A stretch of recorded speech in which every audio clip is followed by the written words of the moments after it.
Now, guess what? It's primary night in Minnesota, and we're getting ready to tell you facts, figures, results, speculations. Oh, who knows what things we're going to cover tonight. But you know what we can tell you? You've been told. Keep going. Oh, We're live. There's oh, no break. there's no breaks in this. Oh, well, thank you, Engineer Mark. Hey, welcome to You've Been Told. We're over here on Twitch right now. We're sending it all over the place. We're trying to make sure that anybody that wants to, if you want to, ask a question. We'll answer your question. We'll talk about the ins, the outs, the ups, the downs, the who's, the whys, the where's, the what's. And if you don't know all those words, I'll try them again. No, I won't. I'll try not to. So we're sitting here. We've got computers in front of us, and what are we doing? We're looking at the different areas of the state so that we can try to figure out the various races. We'll tell you what's going on with the Republicans. We'll tell you what's going on with the DFL. We won't tell you what happens with the independents because nobody ever cares. It's also the Green Party. They don't matter either. Okay? Oh, and it's either, or is it either? I don't know. But it's up to you. You've got to interact with us. Go anywhere else, you won't get as good of an information base. We're going to be better than anybody else.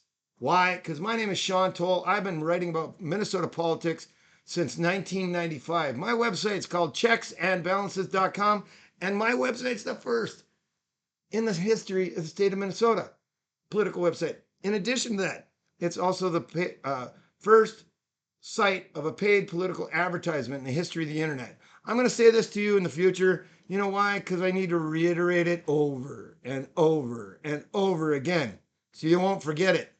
All right? So, Shawn Toll here, waiting for you. If you don't hear me talking, nothing's happening. So, we're going to look through some numbers. How about hey, Mark, you want to run the numbers? Sure. I will take a look here. I'm just looking. It looks like we just got an update 3 minutes before 9. So I'm looking at I'm going to switch now to a browser view. If you're watching, this is going to be bright because the Minnesota State Secretary of State does have some bright websites pages. What's wrong with being bright? I thought we were a smart state. Well, hey, we're people watching on their phones. They might get surprised by white, so I'm just trying to warn folks. Anyways, Okay. Well, gee, this guy's so technically correct and he's so knowledgeable. He used to work for the Pedias. He was a really, really important dude with the Pedias. well, let's not get into that. But yes, let's switch to my browser view here now. And like I said, flash warning. So here's the browser. And this right here is the statewide results. This gives us all the information that we want to see. Looks like 15, you can see up here in the top left, 15%, just thereabouts, is the precincts in the state are reporting currently. And you can see at the very top here, we have the results for U.S. Senator. This is. Hey, Mark, it might not be a bad idea if we told them what the website was if they wanted to follow it themselves. Absolutely. So this is, they actually changed the URL of the website recently. It's a redirect from the old version, but it's now sos.mn.gov. And you can go there. There's a bit at the top which says election results, and you can find this. Actually, it came right up when I pulled up the Secretary of State's website. It came right up first thing. There you go. There you go. Let's switch back to, switch back to the numbers. So you can see here, we're seeing Michelle Tafoya with a pretty good lead, still just above 50%, but that's good enough to win the primary. Hold on. I like to do the numbers by the numbers. Okay, let's go like this, if you allow me. Yeah, right. Please. All right, let's go. Starting at the top, first place right now with a running total of 15% of the precincts reported approximately are 613 out of 4,105. That's how many total precincts in the state. 4,105. That'd be a good trivia question for somebody that says trivia, if you're thinking, might not be a bad thing. Michelle Tafoya, she's at 423, which is 51.52%. Followed by Republican Party endorsed candidate Adam Schwarzy, 18,361 for 22.30%. Is it Schwarzy or Schwartzen? It's Schwarzy. Oh, jeez. Yeah, you would have butchered it. Okay? Now, let's go to the DFL side. It might not seem as close as it really is. I think this is close because there's only 15% reported. Peggy Flanagan's currently in the lead with 60,989 for 51.59%. And Angie Craig is leading or is trailing with 53,048 votes for 44.87. All that means is 7,000 votes haven't yet been counted on behalf. Now, I'm kind of biased. I got to tell you, I really prefer Angie Craig as the U.S. Senate candidate on the DFL side because I think Peggy Flanagan can be beat by Michelle Tavoya. Now, that should be an indicator. People, if you want to argue with me, come on, bring it. Bring it. I'm an old Golden Gloves boxer. All right. Oh, no hand clapping. Is that what it is? I mean, it might be okay. I don't know. We've got somebody watching. Maybe if you could let us know if that was too loud. Maybe Shawn will All tone right. down his exuberance slightly. Come on now. That's going to ruin the night. All right. Now we're going to go into the governor's race. And here we go. By the way, people don't know, or they didn't pay attention until they went to the poll, that there were more than two groups of candidates running. In this case, there were 1, 2, 3, 4, 5, 6, 7, 8 on the Republican side. I think I counted that right. Nope, 7. 7 on the Republican side. And there were 7 on the Democratic side. And of course, there he is. He's always there. Ole Viking Savior. A perennial candidate, as I like to call it, and it's not just my term, gadfly. No chance in hell. All right. So looking at the people that are currently in lead, and the race is interesting at this time because Lisa Demuth, Lisa Demuth is ahead on the Republican side. It's 24,254 votes. 34,000. Oh, you got a new number. Oh, I didn't renew. Excuse me. I'm sorry. I didn't renew. That's my fault. She's at 37,002 for 43.98%. And she's trailing her is Michael Lindell and Philip C. Parrish with 25,670 for 30.52 votes, 35.52%. Kendall Qualls, the endorsed candidate, is way trailing, with 17,456 for 20.75. Over on the Democratic DFL side, you have the leading candidate, Amy Klobuchar, 106,727 votes for 88.81%. Granted, there are only 19.2% of the precincts reported, but this is a runaway. There's no chance anybody's going to catch Amy Klobuchar on the DFL side. All right, what else we got? What else we want to do, Mark? You want to bounce around to the congressional districts, or what do you want to do? There aren't any contests anywhere else. You don't want to talk about the Secretary of State race? It's obviously Okay, Steve Simon, personal friend of mine, although I'm not happy with him because he hasn't done my podcast yet, and he's been asked. We'll talk about that later. A lot of these egomaniacs that are in office, they just think they're too cool for school. But guess what? Steve Simon, just remember, my nephew drove you around on your first campaign. All right. I have always little stories. Well, why don't we talk about the U.S. Representative District 2, CD2? Looks like yeah, there is a race over there. The Of course, that open race because of Angie Craig. Yeah. Running for it. Well, let me pull that up.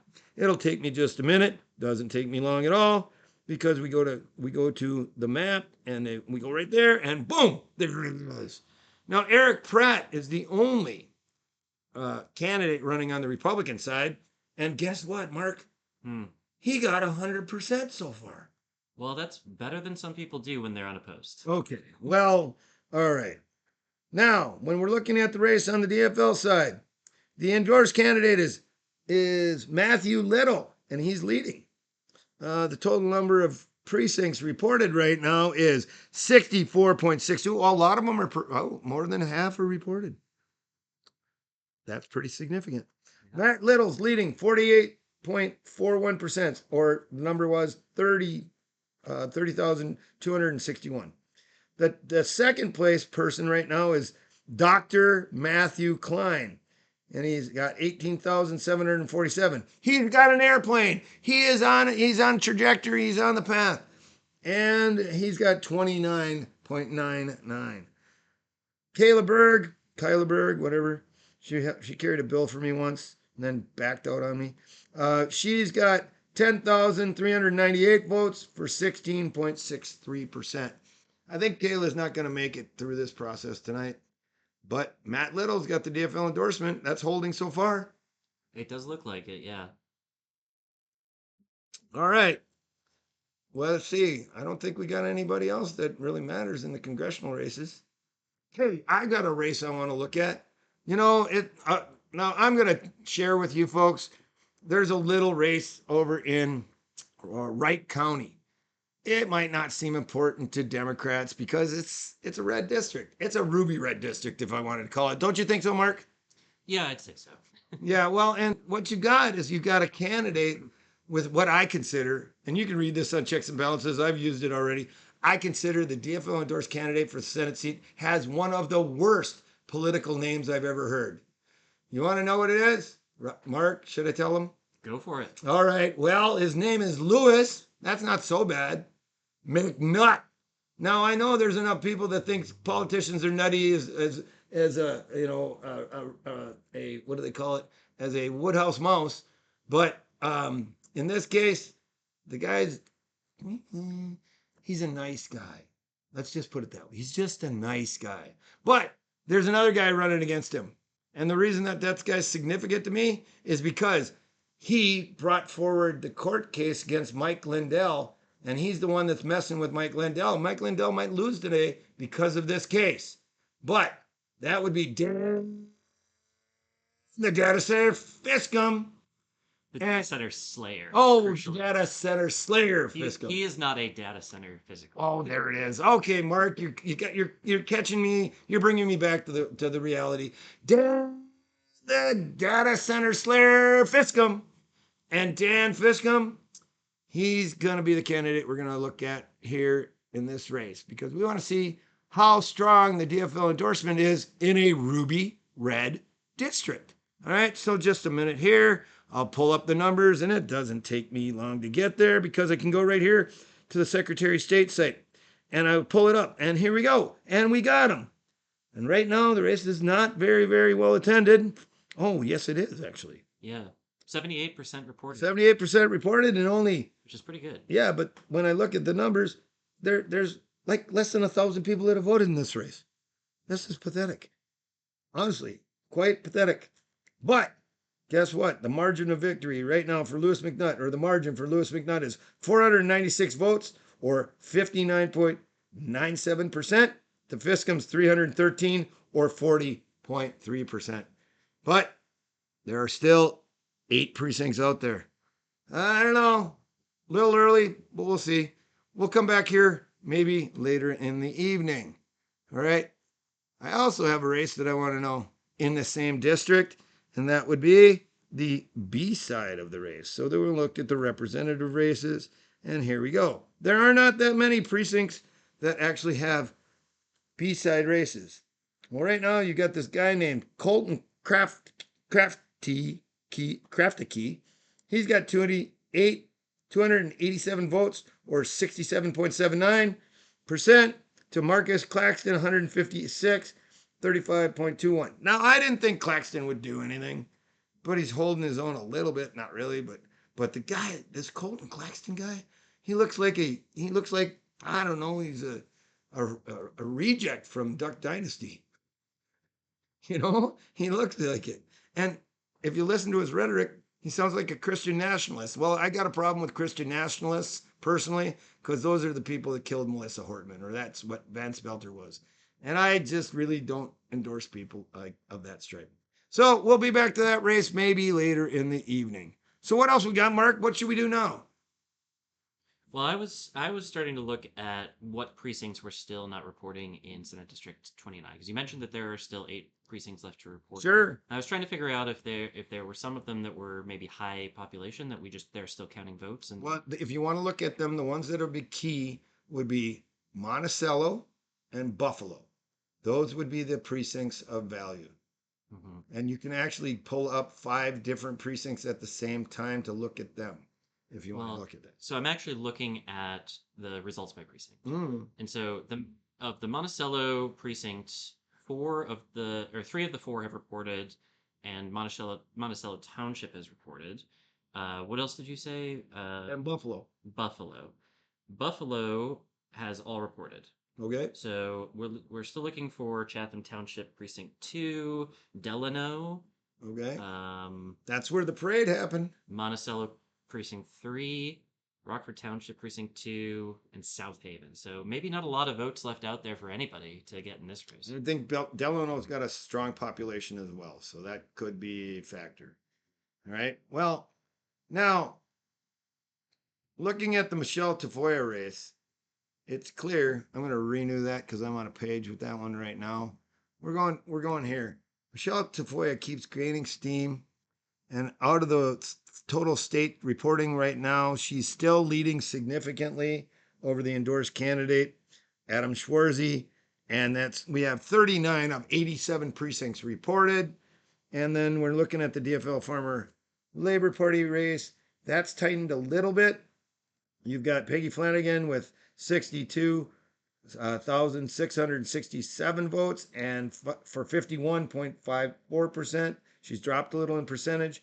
And Angie Craig is behind by 8,000 votes now, but still climbing, and 45.49%. So the percentages have shifted a little bit, but not the numbers.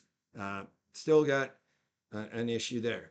And then I'd like to look at the governor's race again, keeping that alive in our minds, because governor is always important. Probably the more important race of anybody. Who pray tell is winning on the DFL side? Well, on the DFL side, oh, Mark, you asked the tough question of the night. Well, Amy Klobuchar and her running mate Ben Shearer are clearly ahead, still holding 80. Wait, do I have the right number? I'm just going to renew. Oh, I'm off again. Oh, Mark, it's changed. Oh, It's now 91.12%, 91.12%. so you're saying there's a chance? For who? I guess Amy Klobuchar. For whom? Oh yeah, she's got a chance of going to sleep early tonight. Yeah, no kidding. Yeah, but now we got to look at the Republican race, which is the key, because that's the one that's going to have the most dynamics. Lisa DeMuth, she's coming through. She's still showing some strength. She's got a little bit of a margin of she's got 15% for 15 percentage points over Mike Lindell. You know what? The significance about this race, though, is Donald Trump's endorsement, which Mike Lindell has shown to perform in a primary at 97%. Tonight, the number might shift down to 96 after this, but the number has been pretty hard and fast. So we'll see how that goes. I'm expecting what we'll get out of this is, I don't know. I mean, again, we only got a quarter of the state in. There's a long way to go. And the maggots, and I call them maggots, are going to show up. And they probably did. But, there used to be something that happened in the political parlance, and which is we waited for the 8th congressional district. All right? And that used to be the case. And so let me pull up the 8th congressional district right now and see what's going on in the 8th. How about that? So the nice thing is, hey, Mark, can I tell you a historical thing? And I was involved in it. Sure. Well, the Secretary of State's website gave some early indicators of being able to look at results of like these federal races that we're talking about, the U.S. Senate and the governor's race, and do it by congressional district. Okay? Well, then there was this one guy called Shawn Toll who talked to the people that did the website, and I said, if you can report them out that way, why can't you report them out by legislative district? And so when I said, do it by legislative district, all of a sudden, voila, it happened. So, when I write my memoir, which I am, you want to know what my memoir is going to be called, Mark? Please. You've Been Towled. It's creative. I mean, it's been used, but it's creative. Mark, I was going to do the memoir first. Podcast came later. But I figured it was such a good title, then I don't have to worry about, copyright infringement. It'd be trademark, but yeah, I won't come after you for trademark. Don't worry. This guy. Now, what I don't know, Mark, how many people are watching us out here? I mean, there might be 2 people, Well, 4? Twitch says 1, but honestly, I never trust Twitch. So nobody's watching. Somebody might come back and watch later. Okay. Can they? There's always a chance. Yeah, yeah. Can they? They can reel back. They can. There will be a replay on Twitch for a little while, and I'm also going to download the video once we're done and upload that to YouTube. Oh, guess what? You can have me in your living room. Wouldn't that be fun? All right, let's go. And I want to look at the 8th Congressional District. Yeah. So I'm going to go check out the 8th Congressional District. And we select my Congressional District, and we're going to watch the 8th. And here we go. All right, here we go. The U.S. Senate contest in the 8th Congressional District shows similar numbers to that of the state in the Republican race. Michelle Tavoya is in the lead with 4,056 votes for 47.79%, and Adam Schwarzy is behind her with 22.86 votes, or 2,286 votes for 26.93%. But what is the clear most interesting race of the evening is the one that we want to pay attention to. And that is Peggy Flanagan versus Angie Craig in the 8th. And I got to tell you, Mark, it's a closer one there. Peggy Flanagan's only up with 4,018 votes for 52.58%. Angie Craig is trailing only by 600 votes, or actually 590 votes, 3,428 votes for 44.86%. Much closer there. And that's showing 154 precincts out of 834. There's a lot of work to do in the 8th Congressional District. I actually think it's closer statewide. If you refresh, I just refreshed the statewide. Oh, did you? Okay, well, I'll follow him, Mark. It looks like it's Thank you for your lead. Peggy Flanagan at 52.46 and Angie Craig with 46.02, which is closer than it is in the 8th. Yes. And then also, there's only a 10,000 vote statewide margin between the two. And Peggy Flanagan's at 82,626 for 52.46 votes percentage.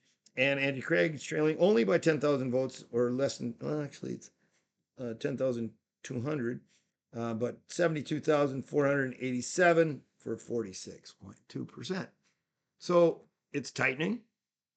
You know, as I've said, I expect there's going to be probably a 51 40. That'd be 3 points, 51-49. That's possible. Oh, it's certainly possible. I mean, I think first it's worth noting that we're seeing 25% precincts reporting statewide now, so that's a threshold that we've crossed. Yeah. But I think it's also Is that the Rubicon, Mark? It's one of the Rubicons. There are infinitely many Rubicons. Let me tell you later about rational numbers. But no, How about rational actors? I don't think that's the subject of this podcast. Oh, okay. We're talking about politics here. Oh, well, what does rational mean anyhow? Not politics, that's for sure. Oh, Mark, you're such a cynic. Such a cynic. I think I don't have these numbers yet, but I think I want to take a look at what congressional districts still have a lot more to report. Because if we're looking at the Hennepin and Ramsey County area, that's a big blue kind of donut where a lot of votes for one or the other might come from. I mean, Peggy Flanagan arguably is the more progressive candidate, so you might see more votes for that. I think that what we need to do, if you want to talk base voting, right, that's kind of one of the things you're kind of getting into right now.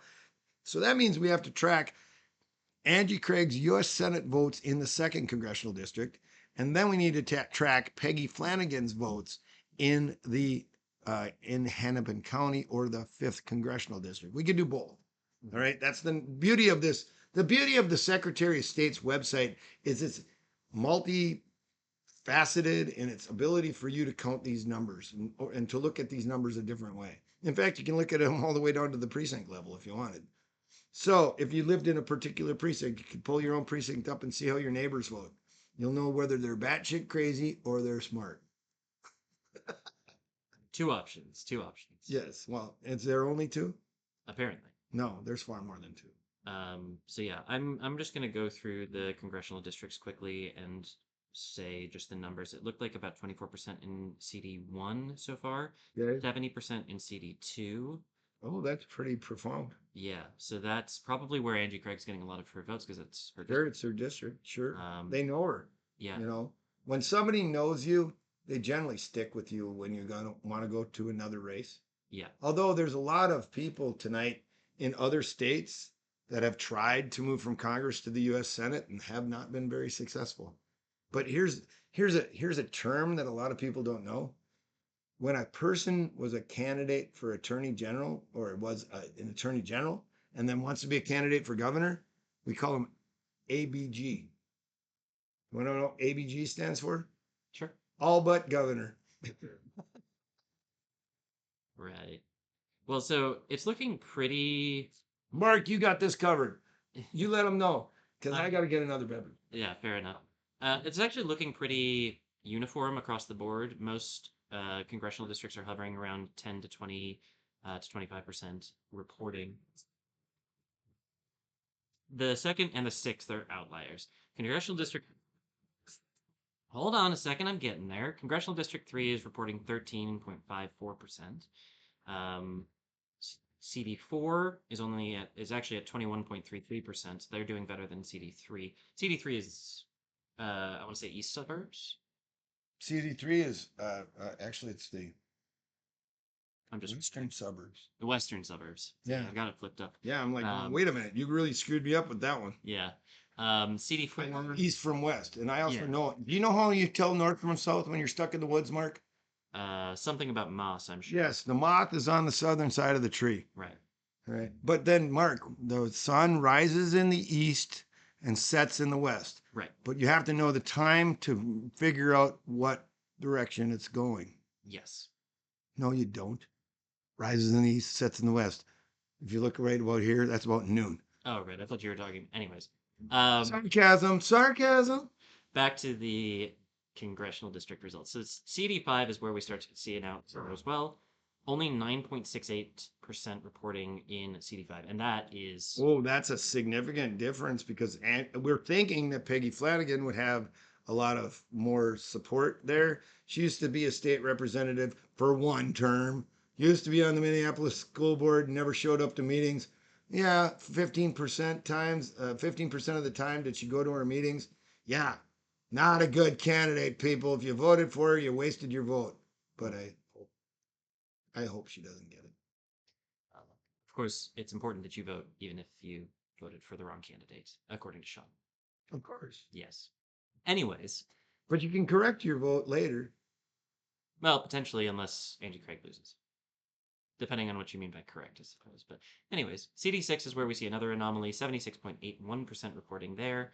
And then the last two, CD7 is 35.72, and CD8 is 20.6. So those are Because of those two outliers, can you give us a report on what the U.S. Senate race is in those two congressional districts?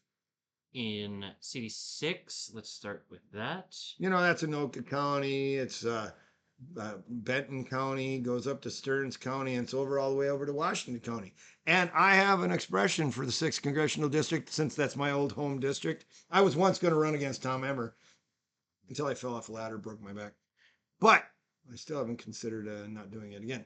Anyhow, here's the deal. Anyhow. So goes the 6th, so goes the state.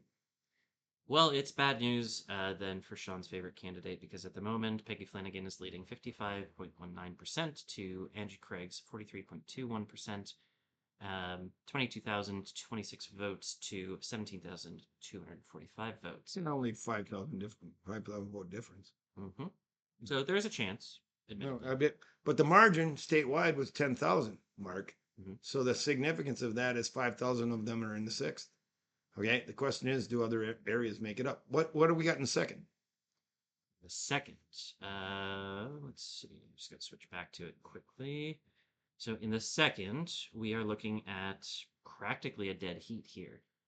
This is Peggy Flanagan with 36,262, Angie Craig with 36,409, edging out a lead of about 300 votes. 150 votes. Oh, only 150. Less than even. All right. But it's And what was the percentage of the precincts reported again?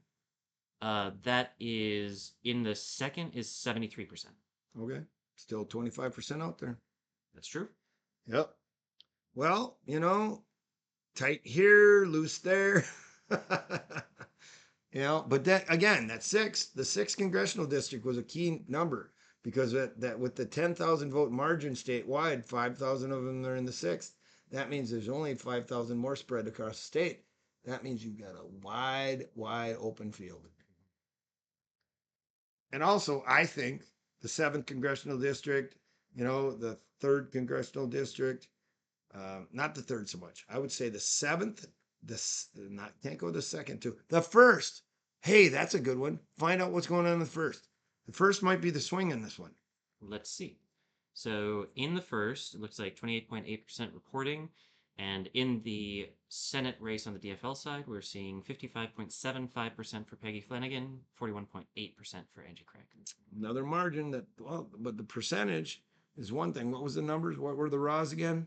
It's 5,281 for Flanagan, 3,959 for Craig. Okay, so 2,000 vote differential. 1,000, 1,300 about. Okay, 1,300. See, again, we're seeing a big margin in the sixth. Half of the margin is right in the sixth. I think we got to really pay attention to the sixth. That's that. As I said, so goes the sixth, so goes the state. So in the case of the U.S. Senate seat, that may be where it falls because if it tightens in the sixth, Mark, the race closes statewide. Yeah, I mean, it's a numbers game. You know this. Yeah, and it's that 5,000 votes in the sixth is actually a third now of Peggy Flanagan's lead statewide. She has now crossed the 100,000 vote margin compared to Angie Craig's 80. I guess we'll give her 15,000. It's 84,852. Okay. All right. So now it's stretched. So there's a little stretch point there, 15,000 votes differential. And you got to pick them up somewhere. I mean, the overall point is if everything is if it inches closer, it's always more interesting. Now, let's look at that governor's race again. It's about time. And why don't we do it the same way we just did it? Look at the sixth, look at the second, because those are suburban votes areas, and suburban votes are kind of key in our state right now. So if we use the sixth and the second as your suburban buffer zone, and so the sixth and second give us our numbers in the governor's race on both parties. Certainly. Oh no. Well, do we really need to talk about the DFL race any longer? I don't think so. I think we can even call that race almost. Well, I was about. I would rather call it when we're at 50%, but I'm going to say close to calling. I was gonna say that I think Ole Savior's leading in the sixth, but no, I don't think you believe me. It is in fact My own computer, I can confirm my own results. Thank you. yes. I'm deferring to you on this one. You're not on camera. It's just me. No, we're both on camera. You're on camera? Oh. I have a camera there. Oh, there it is. Look I at this didn't even view. notice. See, yeah, Shawn, you have your camera here, and I didn't notice. I didn't notice. I can do this more often though. Well, I was on your camera there, so. Oh wait, was I? Oh no, you do. I was on my camera. That's my bad. Okay. Anyways, back to the browser to look at the numbers. In the sixth, yes, Amy Klobuchar is in fact up 90%. So we're just gonna leave that where it is. In the sixth, in the Republican side for governor, we have Lisa Dameth leading with 47.77%, 19,000 votes to Mike Lindell's 29.32%, 12,000 votes, which is actually pretty similar if we go to the statewide results. I think the last time I checked, anyways. Yep. Yeah, they're sitting at about 46 and 30 statewide. So that margin is almost identical to the sixth and the statewide. Right. Now the interesting thing about that is the Trump support for Mike Lindell seems to be a little lagging. I hope not. I bet it. I want to have my money. Well, okay. Well, gamble responsibly, folks.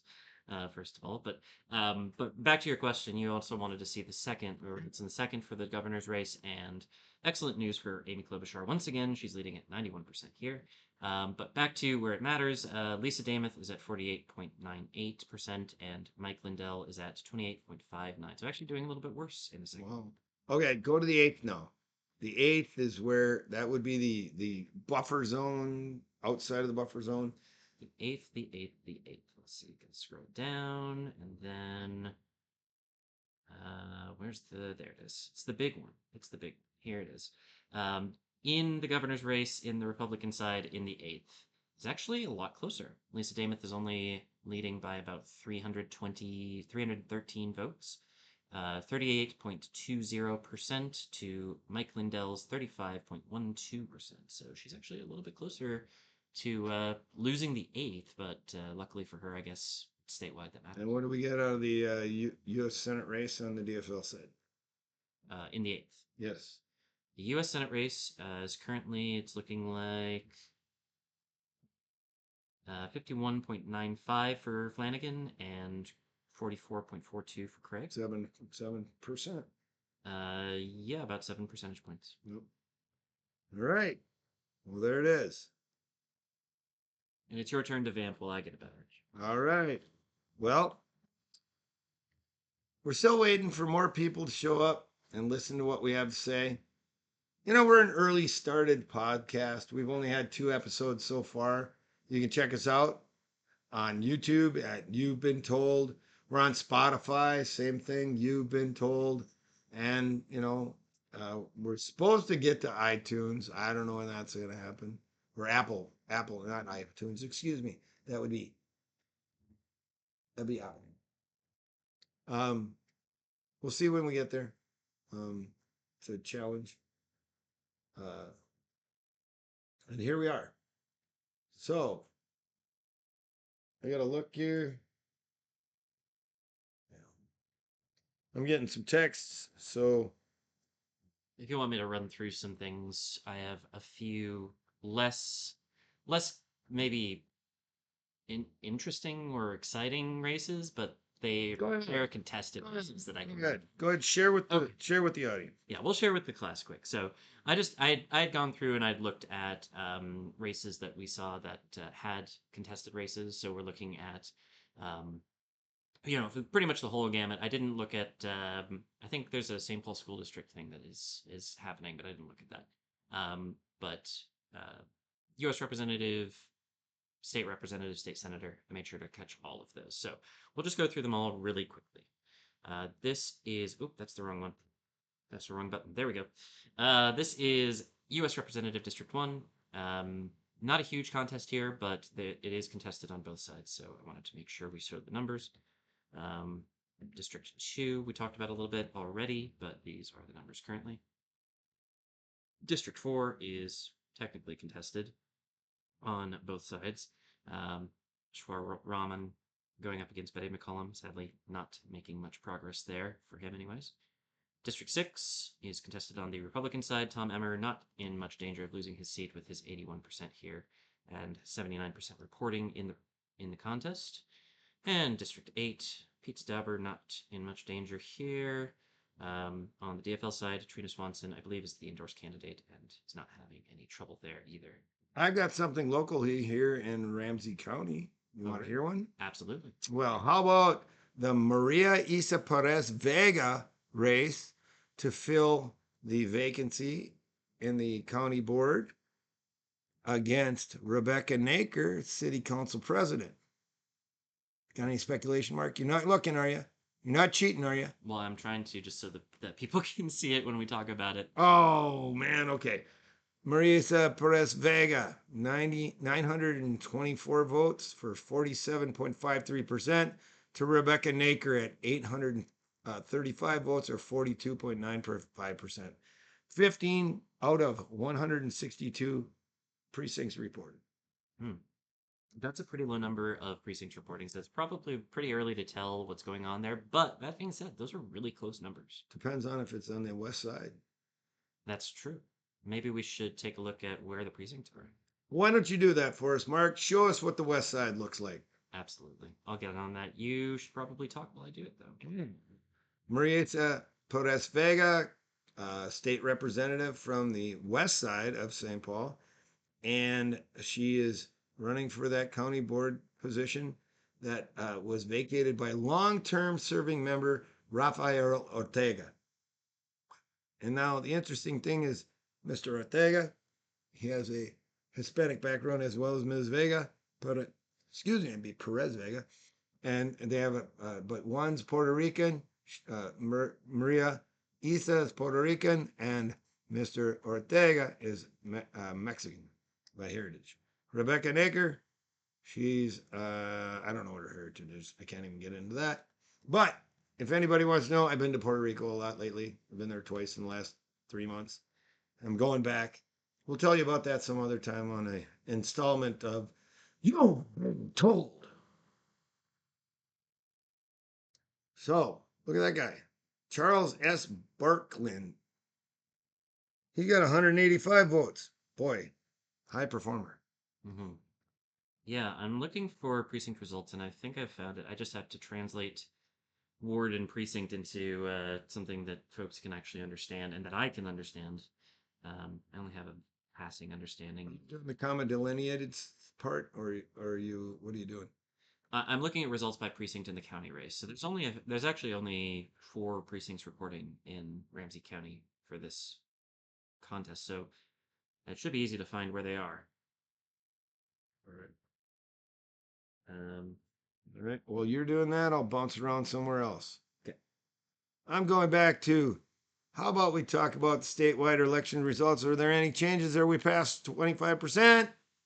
And we are. We're at 39.49%. 1,621 precincts reported out of. What's the magic number, people, for the trivia contest? 4,105. 4,105 precincts in the state of Minnesota.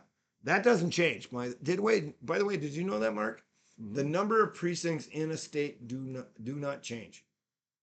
They actually will always will be 4,105.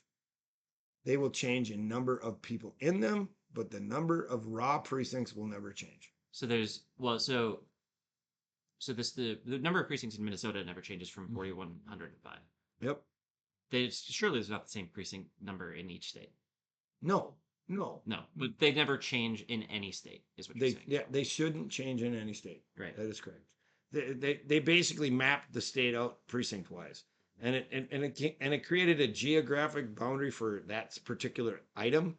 I think they originally were population based. Sometime that would be my expectation, but I can't guarantee that because I haven't studied how a state received its precincts. So, but as a state with 134 House districts, 67 Senate districts, and 87 counties. And now we know 4,105 precincts. That's pretty good factology. All right. Going to the races.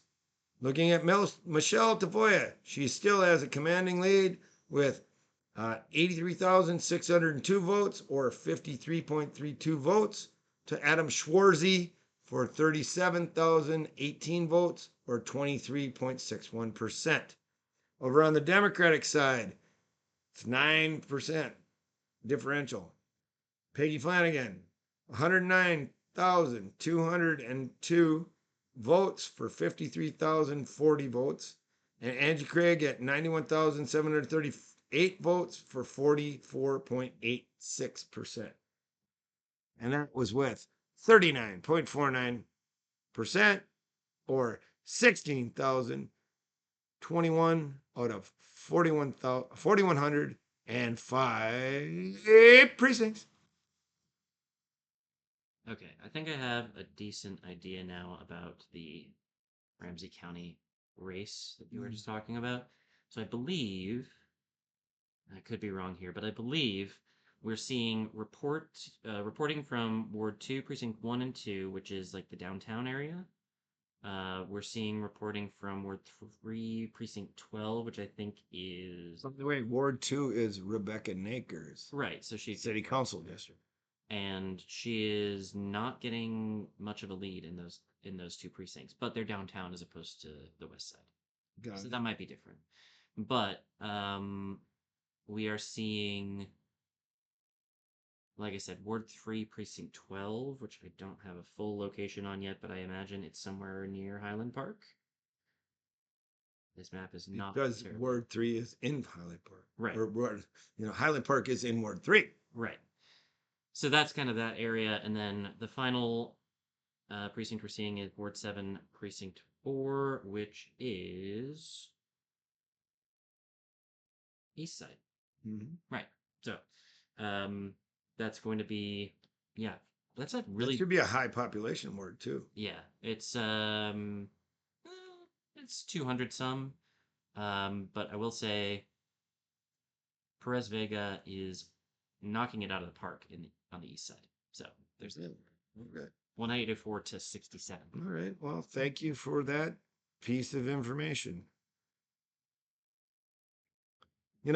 When we get some winners, I do have a few phone numbers I could call. Yeah, There may be somebody that would pick up. Never know. we'll have to see. It's a possibility. Yeah, I could always do early phone calls to check. there you go. We'll see when we get closer. And maybe we'll have more than one person watching us. There you go. I mean, there's Do we have more than one? Do we have more than one person yet? not currently, not that I can see, anyways. I mean, like I said, the numbers on Twitch are complicated. One, you shouldn't worry about the numbers. And I'll say this to the folks who are watching: if you're a new streamer, if you're doing whatever, like, don't worry about the numbers. Just do your thing, and people will come. But also, I have never been happy with the way that Twitch counts viewers. I think every once in a while you'll see like a number go up, and it's not really there. It's like people passing by, or it's bots, or it's spammers. I had banned 3 spammers already in the chat, so there's What are you doing? You're reducing our numbers. no. They came in, used the chat, and then left. So they don't count towards viewer count. I just don't get this numbers game. Yeah, that's why I say don't worry about the numbers. You have said that repeatedly. We have to worry about the numbers in the folks. Yeah. That's what we have to worry about. Well, I guess it's always a refresh question, isn't it? A refreshing question, Mark. It's a Oh, refreshing question. It's a good time to refresh. We Oh, is it? 45, 46, Oh, yes. 99. Yes, I see that. Well, then we got to go do the numbers again, don't we? Yes, we do. All right. I'm going to start. All right. Hey, by the way, in case you didn't know, Amy Klobuchar is kicking ass. All right. Right now, she's at 90.55%. All right. She got 280,732 votes. It isn't even a question. I think how many? Wait, we're almost there. We're almost there. We could almost call this race. I don't want to call it until after it's 46, it's 46.99%. I want to wait till 50%. Okay, All right. 50.1. that's fine. Like a majority of the state. And that would be the question. Mhm. All right. But on the other side of the aisle, Lisa Damath, she is leading with 82,744 votes, or 45.2. And her rival at this time, well, Mike Lindell, 5,800 or 58,385 votes, or 31.77%. That's that race. Now we need to go to the U.S. Senate race. Mhm. And looking there, and that one's not up here, and that's this one. All right, I got to refresh there. So we can say the same numbers, and 46.99%, or 1,929 precincts out of 4,105. 4,105. That's going to be drilled in people's minds by the end of tonight. 4,105 precincts. On the The one Republic. person who's watching anyway. On the Republic. But we haven't gotten any response. We haven't gotten any comments. I mean, somebody would be really cool if they came into the house that you're living at and they were to give you a comment on Twitch to, "You've been told." I don't know who I would be talking about. That would be just some kind of suspect question, wouldn't it? Yeah. But the conversation could rock if we had a comment. Okay, what are the numbers? All right, reading the numbers, the ceremonial reading of the numbers are Michelle Tavoya in the race for U.S. Senate is walking away with it. She has 447 for 52.75%. And Adam Schwarzy, the Republican endorsed candidate, boy, those Republican endorsements aren't holding very well, are they? All right, for 42,977 votes or 23.75%. Yeah, Now, that's a good point about the Republican endorsement. Like, I think the DFL endorsement is holding up in most of the races that we're watching. mhm, But I also noticed as I was going through just preparing for this, I noticed that there were very few contested Republican races. So that's correct. there's kind of a balance there. Yes. Well, let's go to the other side of the aisle, the Democratic side, the DFL side. Peggy Flanagan continues to hold a lead, 133,572 votes, or 54.67 votes, compared to Angie Craig at 106. Hey, she got the century. She broke the century mark. Yep. 100,600 and wait, 106,550 votes for 43.61%. Mhm. It's, I don't know, when we last talked about it, it's 11% now. It was 9 earlier, wasn't it? I think so. I think it's gone up a little bit. Yeah, a little It's a bit. it's a 27,000 vote gap, it looks like now. Mark, while I step away, you get to go over the numbers from the 2nd and the 6th congressional district and follow up with the 8th. That's what we need to know. How much is the race tightened or loosened in the 6th congressional districts? That's something I want to know. Okay, well, it sounds like I have some homework, and that's fine by me. So we'll look at the state and federal results in the second first. Run through the numbers with you quickly. So here they are. Michelle Tafoya is doing a lot better here than she is statewide, which is good because she's doing pretty well statewide. In the DFL side, looks like things are pretty well tied up. I would say this is a statistical tie. 49.64% for Angie Craig, 49.22% for Peggy Flanagan. This is to be expected because, as we mentioned before, this is Angie Craig's district. She is going to do well in the second. And here she is also leading by about 300 and change votes. You really should have opened that somewhere else. Sometimes there are flaws that happen with a microphone present. Yeah. It's called an open mic, you Yeah. know, and sometimes people like Joe Biden say really, really funny things, Mm, and they're remembered in posterity because they were recorded. yeah. Anyways, back to the numbers here. Let's go back to what do you say, the sixth as well? Yes, the 6th is where it's key. Yes, so goes the 6th, so goes the state, Mark. Absolutely. Well, again, good news for Michelle Tafoya here. It does seem like she's just going to be fine. With 82% reporting in CD6, she is comfortably ahead of half of the electorate. And it is just about as good for Peggy Flanagan, I have to say. In the sixth, she is leading by 50, by about the same, about 11 percentage points, with about 5,000 votes. So that's about the same. I think we talked about the sixth having a 5,000 vote lead before. Mm-hmm. So that Right. is And then check the similar. 8th on that one. And check the eighth, absolutely. Let me just go back and get back to the eighth.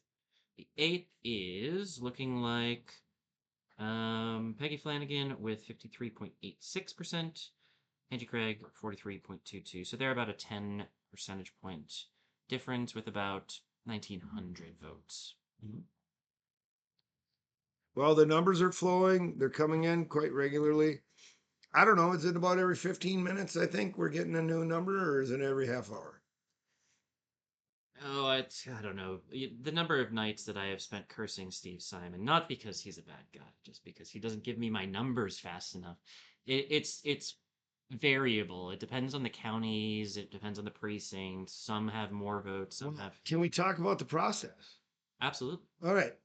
Well, the interesting aspect of this, because I've actually been an election watcher before, and having done so, what happens is they collect all of the votes and they have two tapes, right?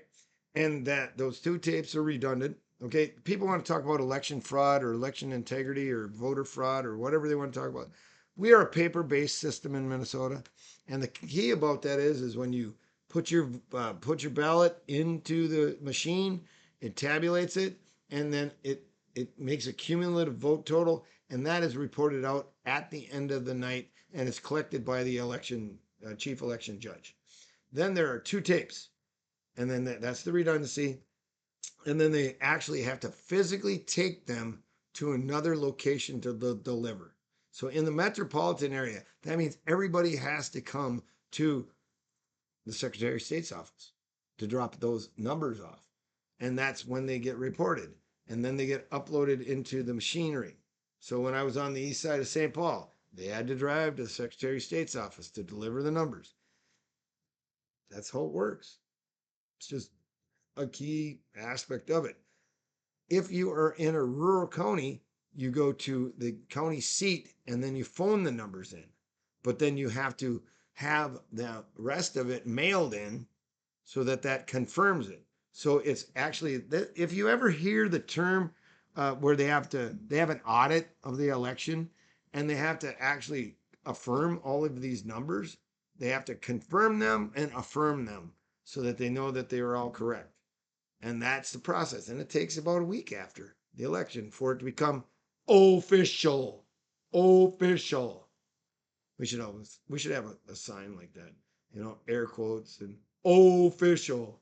I don't know. Maybe we can make a meme or something out of that in the future. Anyhow, but as we are reporting all these numbers for you this evening, we're coming to you live from You've Been Told. Mark, what else should we do now? Well, I was just about to say we've been on the air for about an hour, and it is perfectly acceptable for us to take breaks. So we can definitely do that and come back. Like you said, it's been about 15 minutes. Every 15 minutes or so, we get new results. Maybe by the time we come back, there will be some more. Actually, I lied to you.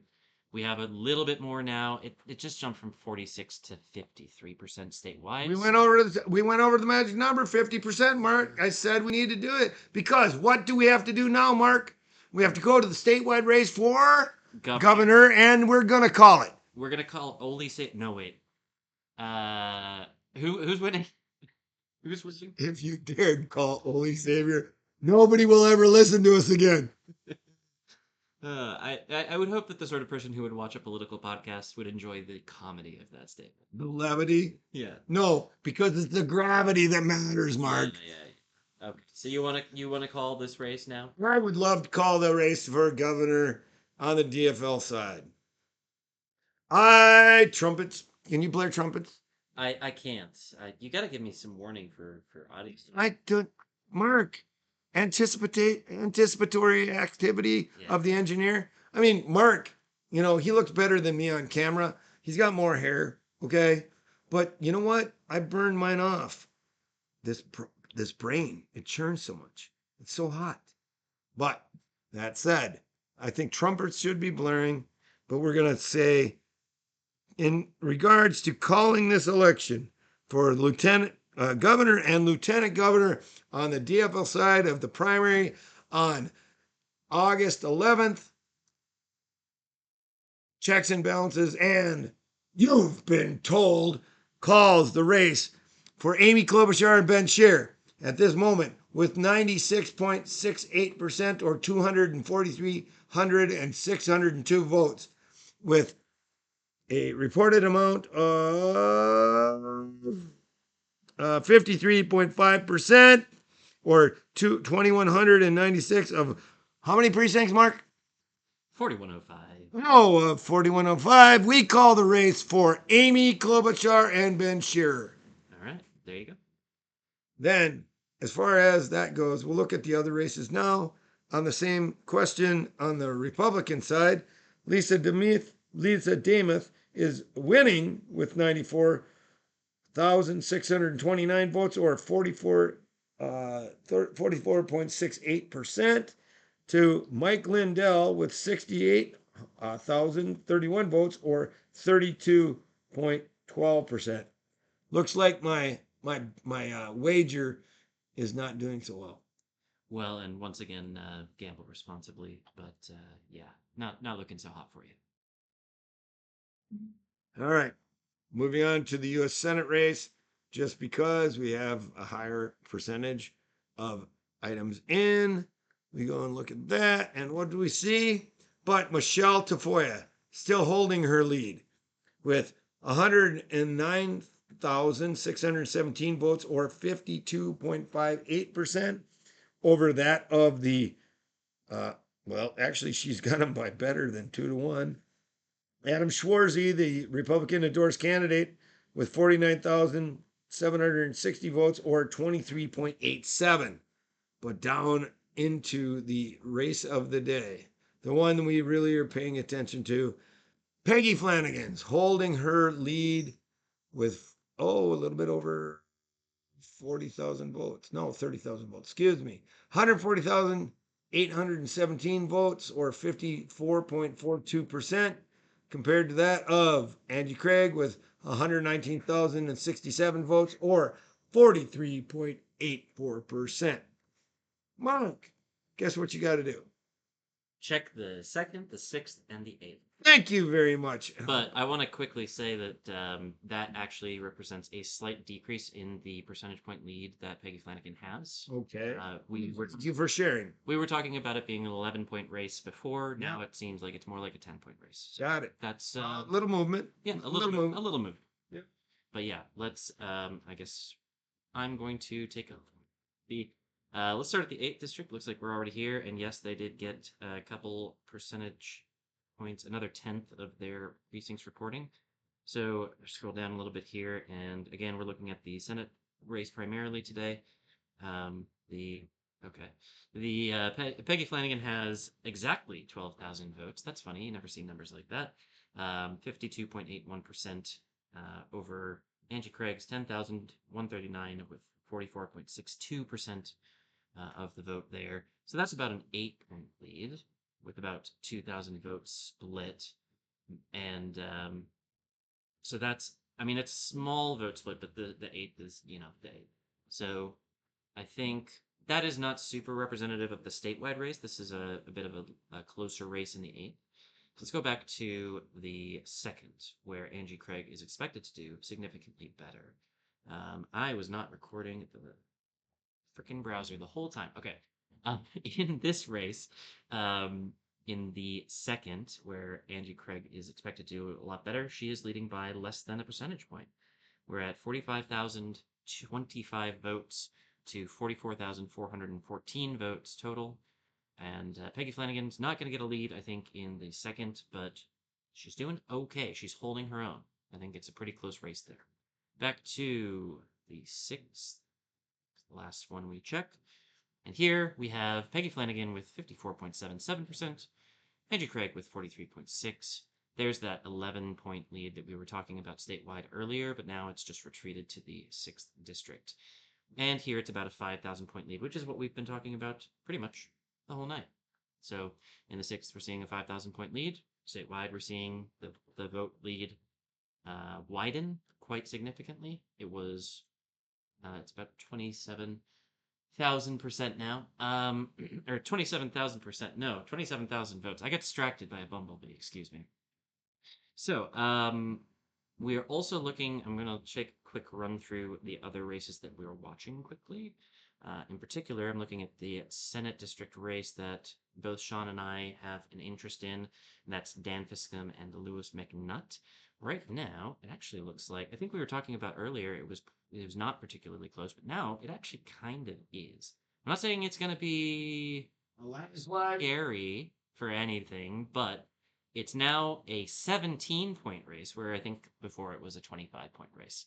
So 1,833 votes for Lewis McNutt to 1,298 for Dan Fiscom.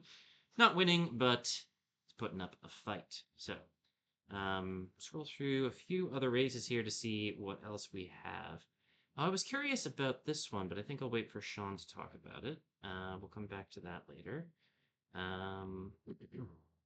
Excuse me. It does look like Colton Kratke has pulled ahead pretty significantly with 100% precincts reporting here. So that race should be called. Yeah, at 29B, and yeah, we are seeing in Senate District 29, we're seeing 83.78%. So, but in 29B, 100% reporting. So Colton Kratke has won the nomination for the Democratic Farmer Labor candidate for State Representative District 29B. Um, Rolling through a few more here. I did pull up this one just because it's contested on both sides. This is State Representative District 38A. I don't know that there's anything interesting happening here, but three candidates on the DFL side, one on the Republican side. No precincts reporting yet, so maybe something is happening there. I don't know. Absolutely. And let's see, anything else? Just running through here. Nope, looks like I ran out of things to look at. So I think at this point we're going to take a quick break while we do some setup things and generally just, take bio breaks, that sort of thing, be human. And we'll be back. Smoke break. Tell the truth. We'll be back shortly. Thank you for the honesty. We'll be back in a short little bit.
Welcome back to You've Been Told.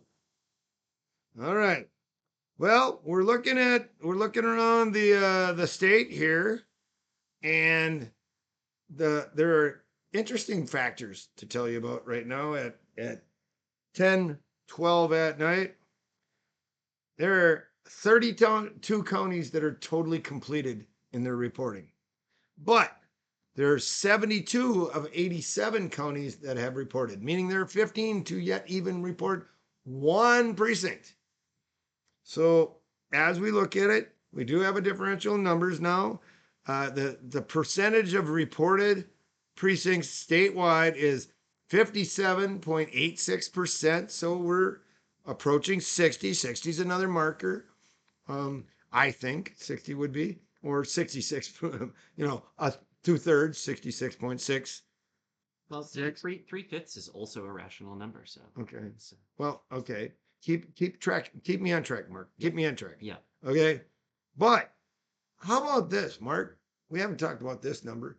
Do you know how many people are registered to vote in the state of Minnesota as of 7 a.m. this morning?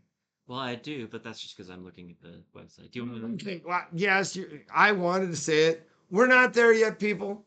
I mean, some of you are still not yet registered, but you can before the general election.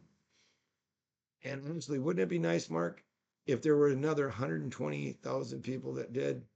Because we would break the number, the ceiling of 4 million voters, registered voters, because right now we're at 3,889,552. Yep, right here. Kind of cool, though. I Yeah. mean, to see that many people that are registered to vote. Yeah, absolutely. I think. I mean, I I think. mean, I'd have to go and look at the demographic, or I'd have to go look at the census to find out what our tracking right now is for total number of people as population. But then that excludes people under 18 because you can't register to vote before you're 18. But what do we have now, Mark, that we used to not be able to have? What group are we calculating? And they're not fully participating, by the way. But what group are we calculating in our voting database now that we didn't calculate before? You got me. Felons or convicted felons. Hmm. Convicted felons can vote in this state. Yeah. And all you have to do is not be on paper. And if you're one of those persons, you know exactly what we're talking about. There you go. And All also, right. I think it's worth noting for folks who aren't registered, Minnesota has same-day registration as well. Mhm. So you don't have to be registered at 7 a.m. like it says here on the site. Correct. You can go to your polling place and register there. Well, actually, let's talk about that process. It's actually easy to do so.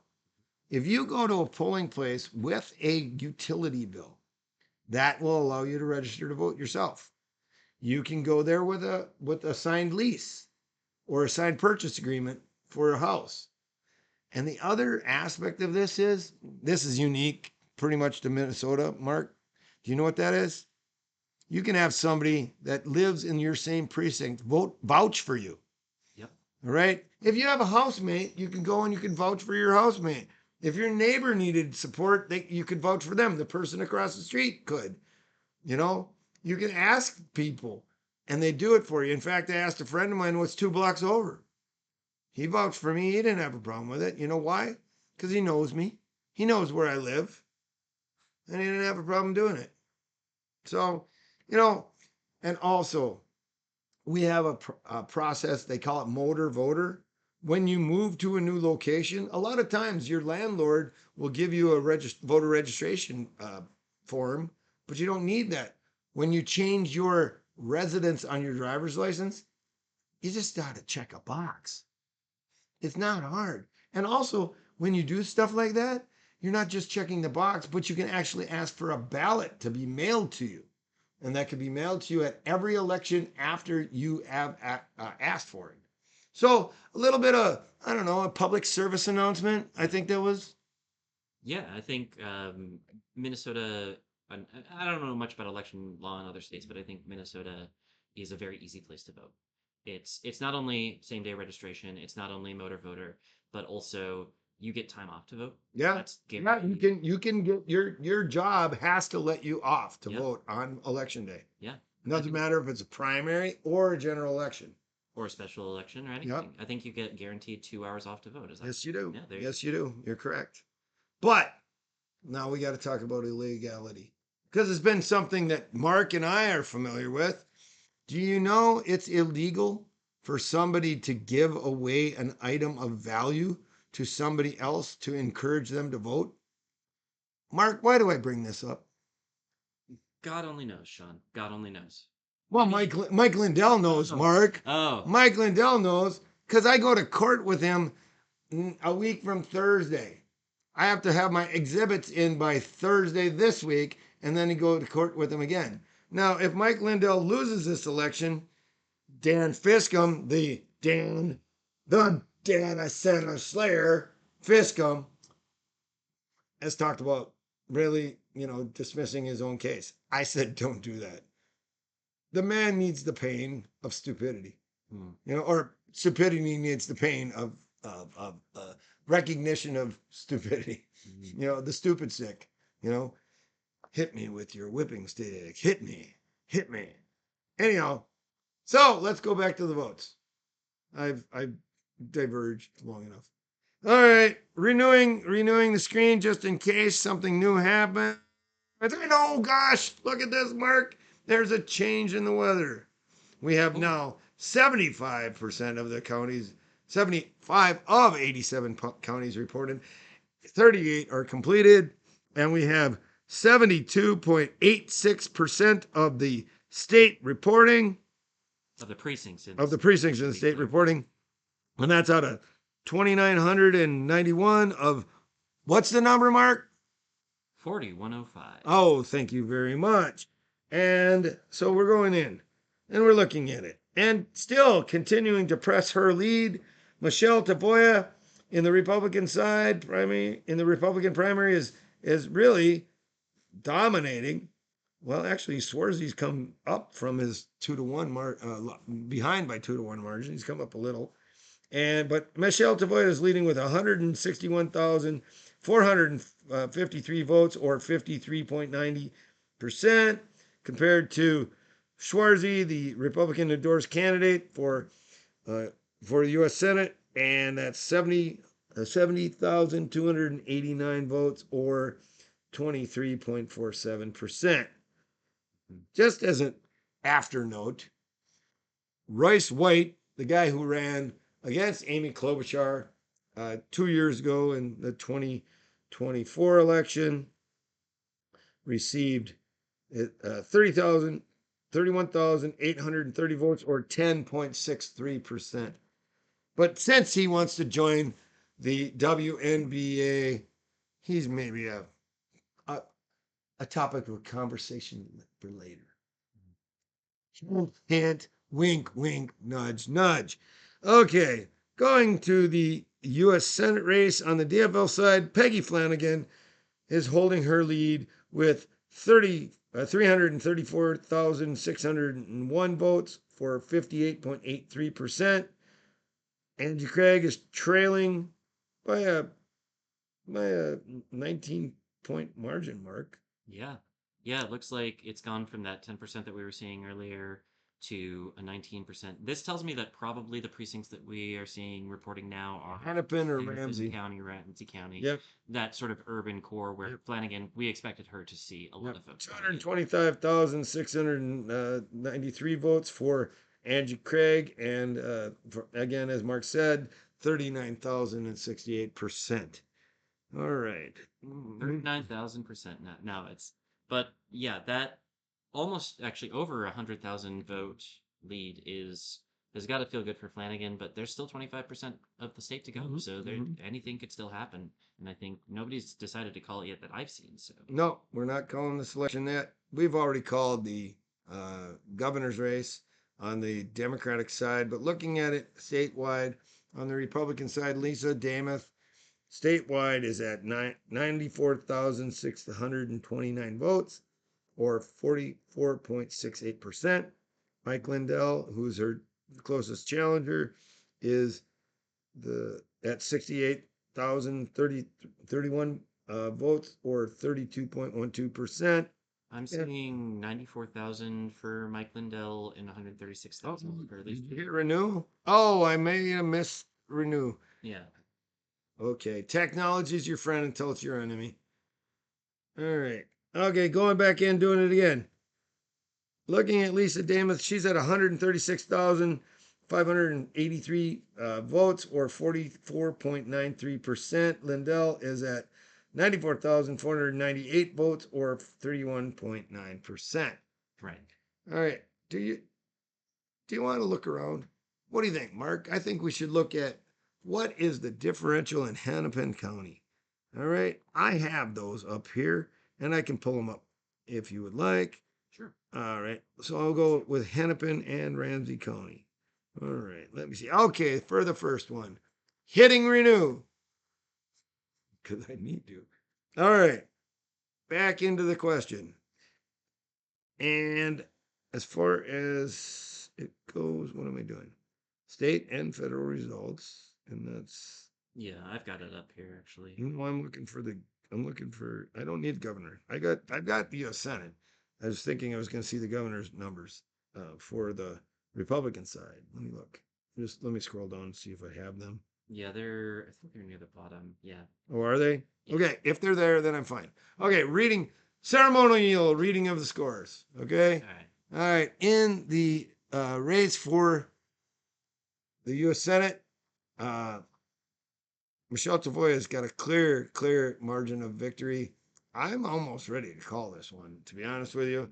Michelle Tavoya's at 34,187 votes, or 62.14%, over Adam Schwarzy for 11,716, or 21.29%. You know what, Mark? I'm calling it. I'm calling it. I think Tafoya is the candidate. I always thought she was going to be the winner. So that one's not a question. All right. All right, moving on to Flanagan versus Craig in the DFL side. Right now, Peggy Flanagan does have a clear lead of a significant margin, which is almost, well, it's 60, what, I'm doing my math, 69%, or 69,000 votes, excuse me. Peggy Flanagan, 150,000, 21 votes for 63.50%. Angie Craig, 85,159%, or 35.34%. Guess what? Getting kicked out of her party might mean that I don't have to worry about her anymore. Hmm. Yeah, well, we'll see. Yeah. Well, I think what this is showing us is like we pulled up the Hennepin County results, and I think before there was very little, and now we're seeing 99.75% of Right. the Hennepin County results. This is clearly, like I was saying, the boost that Flanagan got. So there's not necessarily a lot of chance left for Angie Craig because she's still looking for huge numbers in CD2 and she's not seeing them. But those Hennepin County numbers, I think, was what I expected at least, and it seems to have put the nail in the coffin for Angie Craig. Well, and as I look at the numbers specifically, uh, I want to talk about the Republican side and the governor and lieutenant governor's race. So Lisa Damath is holding her lead, and she got 27,530 votes, and for 49.57% in Hennepin County, and Mike Lindell and Philip Parrish, 13,275 votes. Compared, and actually that's a percentage of 23.90%. The real question I have though is, I don't know where Mike Lindell lives. And in fact, does anybody really know where Mike Lindell is? In fact, does anybody know when Mike Lindell came to the state? He actually might not even be a valid candidate on this ballot, because if he wasn't in the state a full year before he filed, he's not a legitimate candidate. Maybe that's what's going on. There was a letter put out by Alex Plikash, the chair of the Republican Party, and you know what the letter was, Mark? You don't know? Well, he was questioning his whether or not Mike Lindell was a valid candidate and whether he was living in the state in time. You know who questioned that first, though? Oh, that'll be Shawn, Toll, me, checksandbalances.com. I was doing that in June. And I talked to Plagash on the phone and I told him about it. And the question was really clearly, he heard it. And then he wrote this letter to Steve Simon questioning the veracity of Mr. Lindell's statement of residency. And he asked Steve Simon to weigh in. Well, Secretary of State Steve Simon did not weigh in before this primary. Maybe he didn't need to. Maybe he already knew. Who knows? But that said, we've gotten some results. Oh, you know what? You were asking about other races. Here, I'm going to scroll down the page. I'm seeing a couple on the Republican side. Former congressman, former judge. Oh, actually, did he make Congress? No, he didn't. Former state representative, former judge, Tad Jude. He's running for attorney general, and he's holding his own with 37,152 votes and 72,074. But this is only in Hennepin County. I mean, I'm talking about it because when I look at the numbers, 394 out of 395 precincts are reported in Hennepin County. So that Hennepin County is dead after this. You know, nothing more is coming. That's the because you said Attorney General, you Secretary of State. Oh, excuse me, you are correct. Yeah, just make sure that we did. No, I said that wrong thing, but I also said this is only Hennepin County we're talking about. Yeah. And if we look at the statewide numbers, I'll just pull those up quick for people so they have a good idea. Tad Jude is at 61.7% statewide, 172,000 to 107,000 from Wendy Phillips. So, yeah, I think he's got a good shot at being the nominee there and going up against Steve Simon, who, based on these numbers, people are happy with. Yeah, well, and so we're gonna move on. Okay, you've jumped back to that. We were gonna look at Ramsey County though. Mm-hmm. Can you do those numbers for me, Mark? Ramsey County's numbers in regards to all races. Ramsey County. We don't need to worry about. You can look at Tad Jude's and stuff. We already heard that, but Secretary of State, we're following mainly, the governor's race on the Republican side, and we're following, the U.S. Senate race on the Democratic side. Yeah.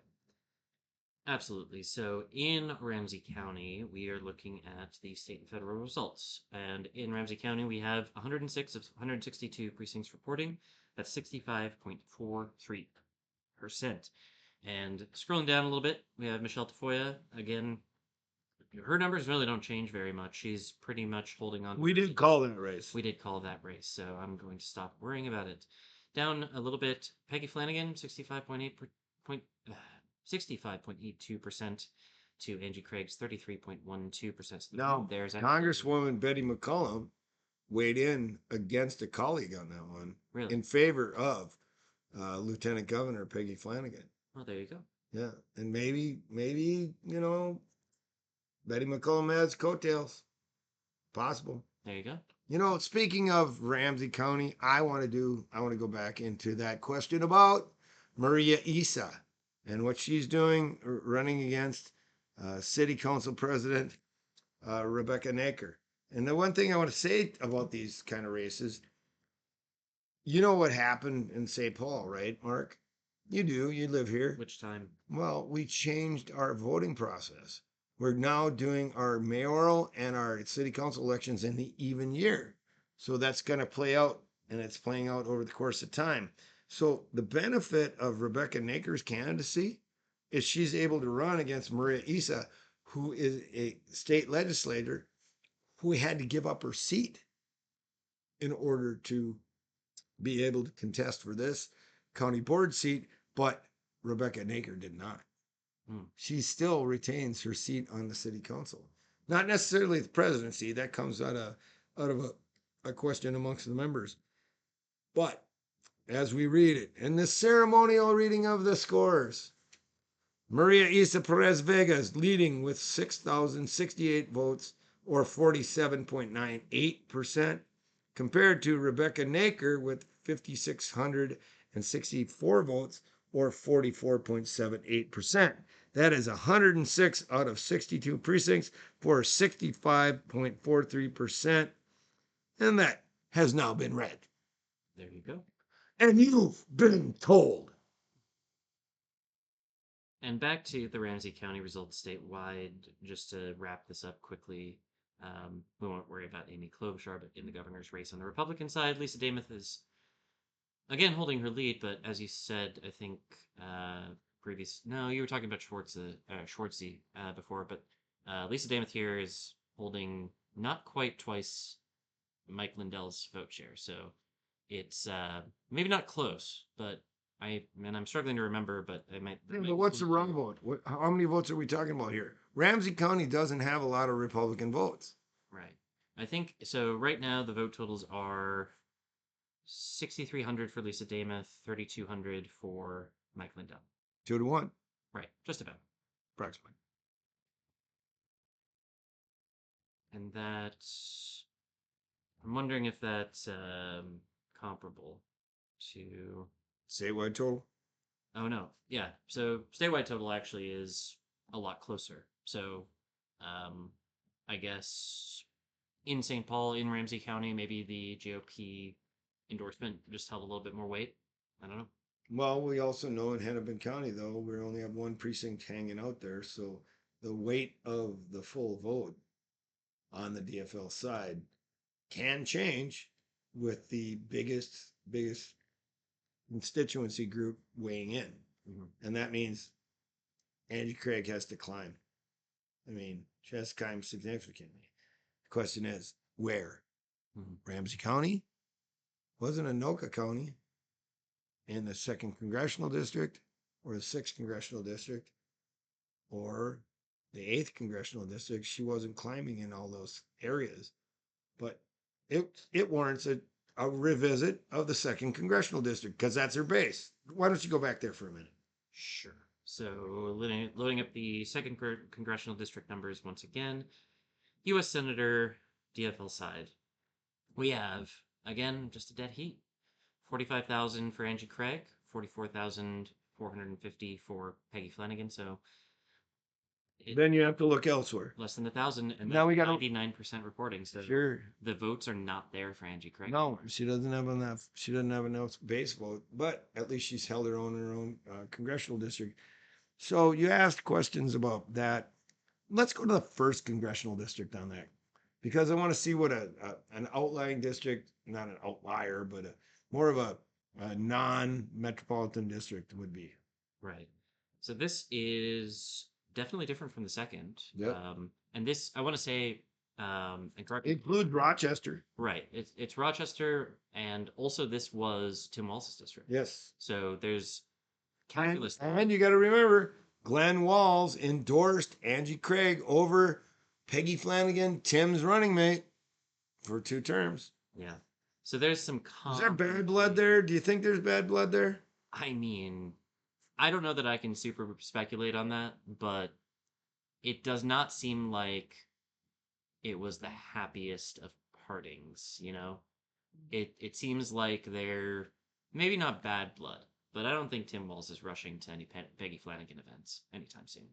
But the numbers here in CD1 are 16,314 for Peggy Flanagan, 12,018 for Angie Craig. So even if Tim Walz isn't out there stumping for Peggy Flanagan, she's winning his district. How many precincts are reported out of that congressional district? That is 66.27%, so just under 2/3. Yep. Okay. Doesn't look like there's a lot of margin of opportunity there either. No, I think Angie Craig is running out of the path to win to victory. Yeah. Yeah. Well, maybe if she'd had better staff, if she'd bothered to answer the phone when the phone is called, but maybe if you don't kick somebody out of your event. Wait, am I saying, Mark? Well, that's maybe a further peek behind the curtain than we want to give people right now. Nope. Probably hired staff out of state. Likely didn't listen to anybody but herself. Yeah. But that said, are you going to take a break? I'm just going to take a break. All right, you do that. So, what we're going to do, we're going to just sit here and roll for a minute. So, this podcast is a product of an opportunity that was created tonight where we could not go on YouTube and live stream. We thought that we had everything set up and we thought everything was well positioned, but the technical expertise of Mark here came through. He said, "Well, we're not going to do it on YouTube. We better go to Twitter or Twitch, excuse me." And that's where we're at. Now, if we get other people to pay attention to us after this, it'll be great. Numbers don't matter, but numbers don't lie. And we're looking for you. We're looking for you to consider us a good space to come to. The podcast is called You've Been Told. Where you can find us on Mark, tell us where you can find us. Yeah, absolutely. You can find us on. I don't have a whole lot set up on Twitch, so I can't do like nice commands and things. But you can find us on X, formerly Twitter. You can find us on Instagram, on Facebook, and follow us in all those places. You can also find our podcast, which we've done 2 episodes of. So we're pretty new, but they're both episodes are on YouTube, and we're still working out some of the kinks here and there, but we're getting there. Aren't we on Spotify? We are on Spotify. If you want to either watch or listen to us there, you can. We haven't figured out how to get on Apple Podcasts yet. It's a whole thing. So, but yeah, we are working on that. And I will say, just to clarify, like what the YouTube situation is, apparently, and if I'd thought about it before, I probably would have figured this out. But apparently, there's a 24-hour grace period where you can't stream on YouTube. So you'd think, oh, we created the account, several weeks ago, we'd be fine. But no, it's when you request to stream that the 24 hours starts. And I think the idea there is something to the effect of you want to stop somebody from like creating an account, saying they're going to stream, and then going off and doing something harmful on stream. And I kind of get that, but I don't know. It made my life harder, so I'm a little bit angry with it. So, what are we going to do better in the general election? Well, by then the 24 hours will have elapsed, so that should be fine. We can then stream on YouTube and possibly not Twitch because again we aren't getting a whole lot of viewer count here, and YouTube is kind of where we live, right, as content creators. So that's probably where we'll do our stream for the thing, but that's to be determined in the future. But you can follow us here, and you can follow us on YouTube, and you can follow us all the other places to know for sure where to catch us. And I did announce on our. Are you on Blue Sky? I never made a Blue Sky account. I knew I forgot something. All right, put that on the list. Yeah. You need a Blue Sky account. Yeah, yeah. You know, if it's the alternative to, Twitterverse, I think it might not be oh, you didn't even say it right. It's not, we're not on Twitter, we're on X. No, I did say. I said X, formerly Twitter, which is okay. the unnecessarily lengthy way of addressing this particular social network now, because nobody knows what you mean when you say I'm an X. What do you you're on an ecstasy? What? That doesn't make sense. It's not social media. That's a drug. That's crazy. No. The Wait. Been told. Are you saying we could become a drug? no, no. The FDA, the pharmaceutical industry, they would adopt us? Maybe we get a lot of money for advertising? I think that's a bit of a stretch, but anyways, the point is, I do want to say, just It's just not supportive. you're not even on camera. I'm well, Now you're on camera. he's not even supportive. See, he didn't even let me on camera right away. He should always have me on. Yeah. I am always on anyhow. If anybody knows me, I'm on 24/7, 7 days a week, 365 days a year. I should have went 52 weeks a year, 365 days a year. And the overall point is I go to bed, I wake up, I'm the same person as I did it. Doesn't matter how much I drink, doesn't matter how much I ate, doesn't matter anything. So that's it. Personal aside, personal retort. Well, I will close this off this sort of like meta podcast thing by saying I think the podcast is worth a listen. I think like I said, we're working out kinks, but the subject matter is relatively up to date topics, things that are in the news, things that are important, and it's it's also process. I think you and I have share a love of the political process as opposed to Very much so. some of the silly things that get in the news, other than the headlines of who's who's Who's doing up, who's down, who's in, who's out. yeah, and who's doing what with whom, and like Yeah. no, we're interested in seeing not only the numbers but the process, how we got there, and understanding it. And I think that's one huge benefit, but also you are somebody who has a lot of experience in Minnesota politics. Mhm. You know that process first of all, but you also know the people in the process, and that's crucial. And I think it's why I enjoy doing the podcast with you. So that's my pitch to the people. Thank you for that, Mark. And I'll also say this. As I've been involved in politics for a number of years, I've developed these, I don't know, slogans that I use. And they're kind of, I don't know, allegories or adages, right? And one of those is structure lasts past personalities. And in fact, in spite of the fact that we're on the precipice of the demise of democracy at the hands of Trump, I'm hoping, I'm hoping clearly that the Constitution of the United States will prevail and that his his degradation of our country will be washed away after he's gone. I'm wearing a tie tonight, which has a commemoration of the United States Constitution on it. And this is a constitutional process that we're both, all of us are experiencing. I was saying both because the only person I'm talking to is the one person listening to us right now. Sorry, I'm a pragmatist, Mark. All right. But that said, hopefully more will watch later. But the intent of this conversation with you and all of you that will maybe show up later is we have to fight for our democracy at every turn. We have to we have to get in the trenches. And as I like to tell people, another adage or another statement, you either do politics or politics does you, and not in a good way. And I have a nephew that I talked to not that long ago, and he says, "You know, Uncle Sean, what I remember about you," and he quoted that back to me. So it has impact.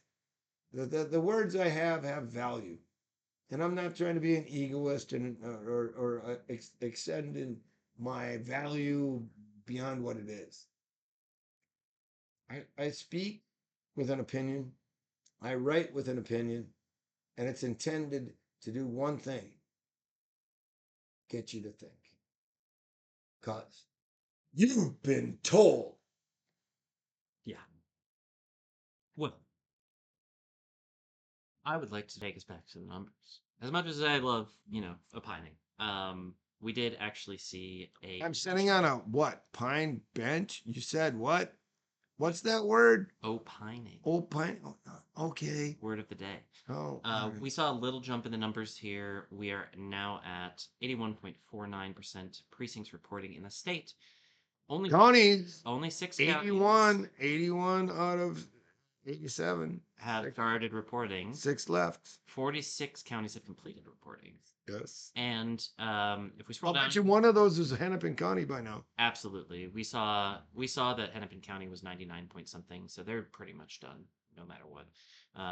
The numbers here on the race that we're watching the most closely, the Senate race on the DFL side, is holding. Peggy Flanagan is up 19.03 points, and it doesn't seem to be moving.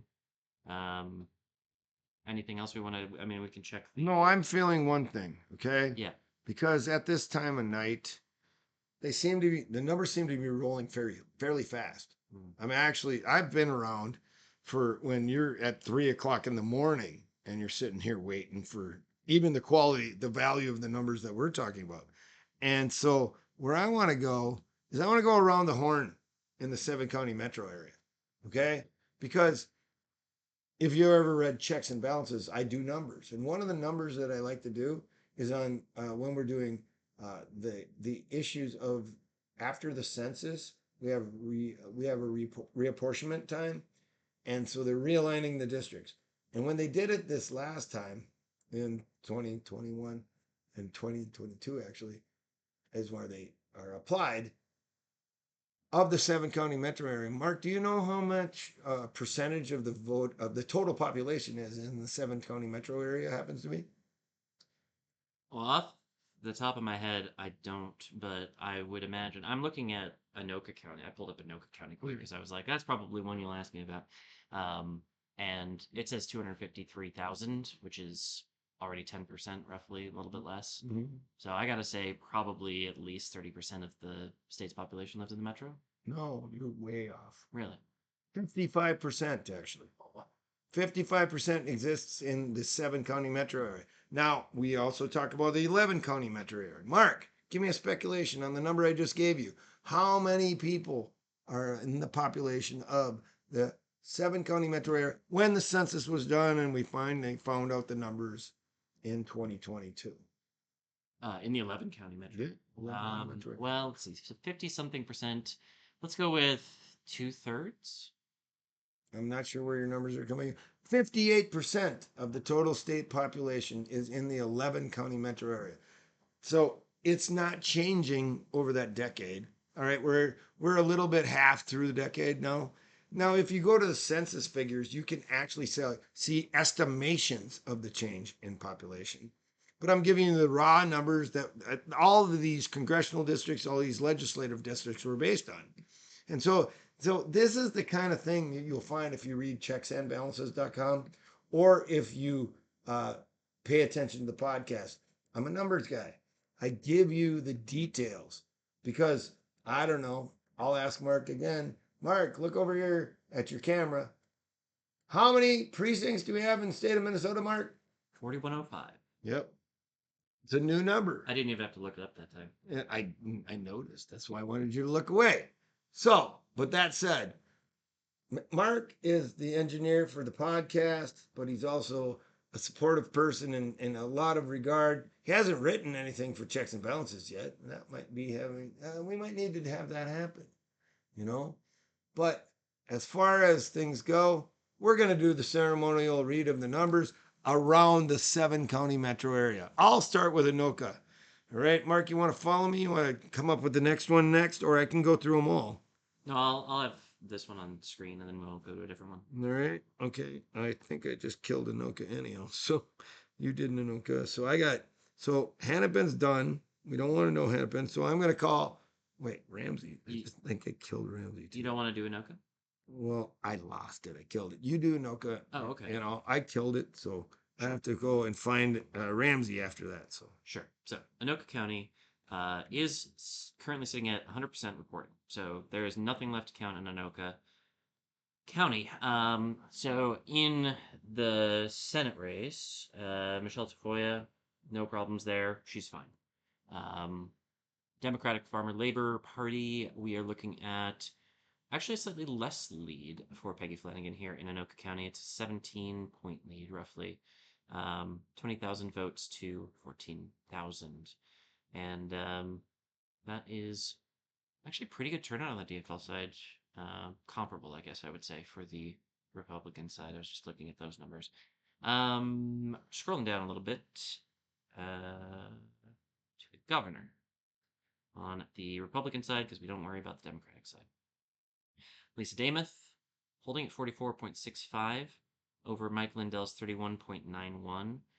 And that's comparable again to statewide, I'd say. So not terrible there. 12,000 votes to 9,000. And yeah, I think that's pretty reasonable. I don't think there's anything surprising there in Anoka County. So, all right. Shawn, over to you for the next one. Well, I'm looking at Ramsey County here in a second, and I got to find it. The Secretary of State's voting website changed on me. It was giving me all the results just on the front page of it, but they kind of factored off, and so I have to pull up the county, but I'll have Ramsey again because I dropped it off. But I got it right here. I'll have that in just 1 second. Just 1 second, a little scroll and a click. So scroll and a click. Here we go. Ramsey County. All right, here we go. Reading the ceremonial reading of the scores. We have already said the U.S. Senate race is over on the Republican side. And in the DFL side, in Ramsey County, Peggy Flanagan holds almost a 2-1 lead. 22 points. Yep. 42,551 for 65.82% compared to Angie Craig at 21,411 votes for 333.12%. Not looking good for the Craig team. No. Again, if they'd let you in or if they'd return a phone call, maybe they'd do better. Actually, I can guarantee it. All right. Other races that we're looking at in this regard, it would be the governor's race on the Republican side. And the Republican side, it is Lisa Damath with not a huge number of votes, though, Mark. Look at how small they are. No, there's no Republicans in Ramsey County. Not any that matter, but 6,325 votes for 51.29%, or Mike Lindell for 3,236 votes for 26.24%, nearly a 2-1 margin here, but not significant statewide. Now, you know what? We haven't talked about one area, and I used to live there, so I want to talk about Dakota County. All right. Dakota County, interesting county, in my mind. And so let's see, let me find it. Scott County and Carver and Yeah, so while Sean's doing that, so this is in CD2. This is in Angie Craig's district, old district. Yep. So this is actually, yeah, this is potentially interesting numbers for the Angie Craig campaign to be looking at where their base is and how they're doing in Dakota County. Which is fully reported, right? Isn't the second congressional district fully reported? Yep, and Dakota County is too. So yeah, you're gonna see full numbers here, and that'll give you a good indication of how things are going there. All right, gonna pull up the county again, and here it is. Sorry for the delay, but guess what? Nobody's watching, so it doesn't matter. All right. So in the U.S. Senate race, again, not talking about the Republicans because that race we've called, looking at Peggy Flanagan versus Angie Craig, and it literally is a dead heat. In fact, Angie Craig has nosed her out by 46 votes. But Peggy Flanagan had 30,562 votes for her and 49.40% compared to Andy Craig with 30,616 votes or 49.49 votes. Tight as hell, you know. Is there anything else we want to look in Dakota County? I think we need to look at the governor's race on the Republican side again, and that is an interesting question. Not a large margin again. Lisa Damath and Ryan Wilson. I don't bother to talk about the lieutenant governors much, but 14,806 votes or 50.18% compared to Mike Lindell, Philip Parrish, 8,139 votes or 27.58%. And I think it's actually kind of interesting that this is maybe the first numbers that I've looked at where Kendall Qualls actually doing anything, where he's actually above, the teens. He's got 20.04% here in Dakota County. So, there's an expression I learned a long time ago, Mark. Even a blind chicken gets some grain. Indeed. Or even a blind squirrel gets a nut. Mm-hmm. So again, not sure who's watching, not who's sure who cares. What it's really coming down to is we're crunching the numbers, and crunching the numbers, what that means is we're giving you an update on a regular basis on what's happening in the races that matter across the state. Speaking of which, Mark, why don't you do us a favor? Since you actually had a little tight involvement with the Dan Fiscum campaign, can you go and check out what's going in Senate District 29? That one might be already callable. Sure, I'll run through my many tabs and find where it is. Refresh. Yes, I think we can call this one. I don't want to presume, but we are looking at 97.3% of precincts reporting, so I think that's pretty callable, no matter what. It is 2,899 for Lewis McNutt, and 2,040 votes for Dan Piscom. That's a 58.7% for Lewis McNutt, 41.3 for Dan Fiscom.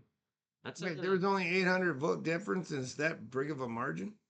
yeah. It's a total of just under 5,000 voters, and a difference of 850 means, yeah, it's almost a fifth, almost 20%.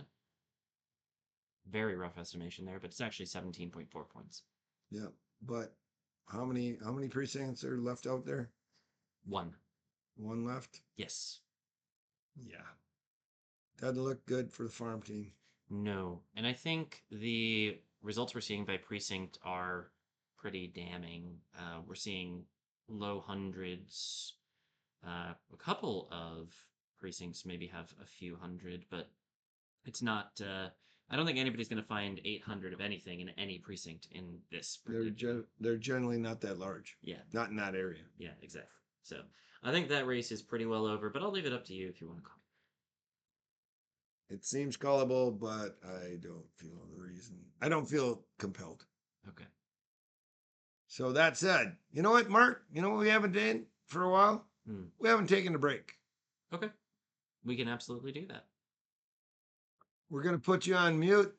We're going to let you, I don't know, get to look at the flag. No, sadly, I have to turn everything off. All right. Well, we'll turn everything off for a minute or a little while. We'll be back. But nobody's watching anyhow. But you've been told.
Well, after a short break and a little bit of a reprieve, here we are back. Some people are in a better position because they've relieved. Some people are in a better position because they've gotten reprieved, and others are in a better position because they're smoked up. Anyhow, the point is this: we're in a very interesting situation. The election is coming to a close. It doesn't seem like there's a lot of new things that are going to happen. I don't know. Mark, what do you think? Just on your sense of what's happening, is everything trending as is? Yeah, I think so. I mean, I think since that big like flood of votes that we got from Hennepin County, we haven't been seeing a whole lot of numbers changing. Right now, And Ramsey County, when we looked at that, and Ramsey County. reinforced it. Actually, I think Ramsey County was part of it. It wasn't just Hennepin County. And I'm always sick and tired of always people think it's always Hennepin County that delivers votes. Mm, Ramsey County does. yeah. And we're the capital city, you know? Yeah, Exactly. it's Well, and I want to say that about that very point. This is your city, right? You may live in some other place in some other aspect, but this is the capital city. It is yours too. yeah. In fact, if you want to tour the capital, I give probably one of the best tours of the capital you ever find, the Shawn Toll Magical Mystery Tour. If you want to try it out, hey, reach out. Yeah, absolutely. Um, You know what I want to know? Can you figure out? Can we disaggregate stuff and figure out what Bloomington did? Bloomington. I can try to pull up numbers on that in a Not second. as a Senate district. If you look up Melissa Wickland district number on the Senate, she's a core of Bloomington. Yeah, I'll do that. I'll tell you what. I'll do that because I know what I'm talking about. Well, I want to do it too because I want to have.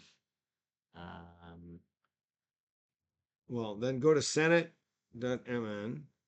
yeah, you figure out what the Senate district is. Let me talk about the one race that I mentioned that I want to talk about quick. Oh yeah, please do. So this is Senate District 44. This is the Little Canada Oakdale area. So it's part of the metro, and I want to talk about it quickly, very, very quickly, because it doesn't seem like it's going to be a huge surprise. But um, the race there on the DFL side for state senator is Sam Rosemark, who's endorsed by the DFL, and Teresa Miller, who is not. Um, and I have to say, I looked at this race because I knew it was contested. I thought, well, maybe something happens there, but I didn't think Teresa Miller was going to be a super serious challenger just from the quick look that I had on it. But it actually seems like she's doing fairly well. You can see here she's within 5 points of Sam Rosemark, the endorsed candidate, and as much as anything can happen, that is a little bit surprising to me. I I didn't expect that to be that close of a race. So that was interesting to me. I just wanted to mention that. Did you figure out what Senate district Well, here's the problem with the system. Not everybody listened to Sean Toll. Hmm. They decided to only give you federal results by House district, not Senate district. So I'll have to give you a two-part read on that. Okay. All right, so I can do that. We're talking about Senate District 51. All right, so tell you what, Mark, I'll pull up the A side, you pull up the B side. We'll get it done fairly quickly. How's that? Okay. State and federal results in House District. I'm going with 51. All right, in 51A, excuse me. So, in the Senate race, not a lot of Republican participation, but Michelle Tavoya leads with 56.93%. We've already called this race, but I'm just showing the low turnout in Bloomington. Right, this is a key Bloomington district. 33 point 331 votes for Adam Schwarzy and 22.27 votes. Now, when we look at the Flanagan versus Craig race, it's telling. It's almost 2-1. It is better than 2-1. Flanagan got 5,082 votes to for 66.15% compared to 2,495 votes or 32.47%. You got the other side. Wow. Yeah, I do. I was expecting to say, wow, they actually did, that Flanagan did better in this district, but surprisingly not. I did not expect a 2-1 victory for Flanagan in the A side, but over on the B side, Flanagan does have a 20-point lead. It's 59.28% here to 39.11%. So seems Bloomington is on the same page no matter what side of the Senate district you're on. I agree with you. I agree with you. I agree with you. It's always interesting. Bloomington's the third largest city in the state. It's got the Mall of America in it. You know, it lost the hockey arena back in the 70s, 80s, whatever, 80s, and then lost the Twin Stadium in the 70s and whatnot. So, well, maybe it was the 80s again. I don't know. But that said, dynamic area economically, provides a lot of interest as far as population goes. And when you look at it politically, it's got a little bit of left lean, Hmm. you know. So if we run through the ceremonial reading of scores, we probably should do it across the 7 county metro area. Go up and do 8th congressional district, and then do the 1st congressional district again, and then actually probably should do the 6th congressional district separately. It's a crossover with Anoka County, Washington County, and whatnot, Mhm. but it's a cross section. As I said, so goes the 6th, so goes the state, and I don't think you're going to see much differential. I think we can probably call this one pretty much as soon as we do our numbers. Real quick, it does seem like over on my Twitch dashboard, we're seeing raid come in from Russell. I'm not familiar with Russell, but we have a few people coming in from there. So welcome. Thank you for joining us. We're here recapping what's going on in the Minnesota primary race. Currently, things are things are kind of settling down. So we're seeing the numbers kind of flatten out. Um, Hooked in Phonics says that Russell's watching us on his podcast. So now we have 19 viewers. There you go. Oh, And hey, Russell, why don't you give us a question? yeah, fair enough. Fair enough. A lot of questions about votes for specific people. We don't have a whole lot of answers for that. This is just the primary, and it's for state level offices. So it's not so much on that. And that's good. Hey, wait a minute. Hey, Russell, I have a question for you. Hmm. What do you call a an individual, a man with no appendages in a pile of leaves? Russell. There you go. Well, anyway, I think we were gonna go through congressional district. Yeah, let's do the round. Let's Yeah. do the circle. So, um, we're we're going through congressional district results for I assume the DFL Senate. State races, but Yeah. we've already called the U.S. Senate race in the Republican side. Yeah. We've called the governor's race, of course, on the DFL side. We're only talking about the U.S. Senate race, and it seems like a clear conclusion. And after this kind of tally, this read, we're going to call it done. Yeah. Um, Junie, just to answer your question, we are from St. Paul, Minnesota, the capital city, and but we are covering races across the state. But we're representing on Twitch the podcast that we have on YouTube called You've Been Towled. Yeah.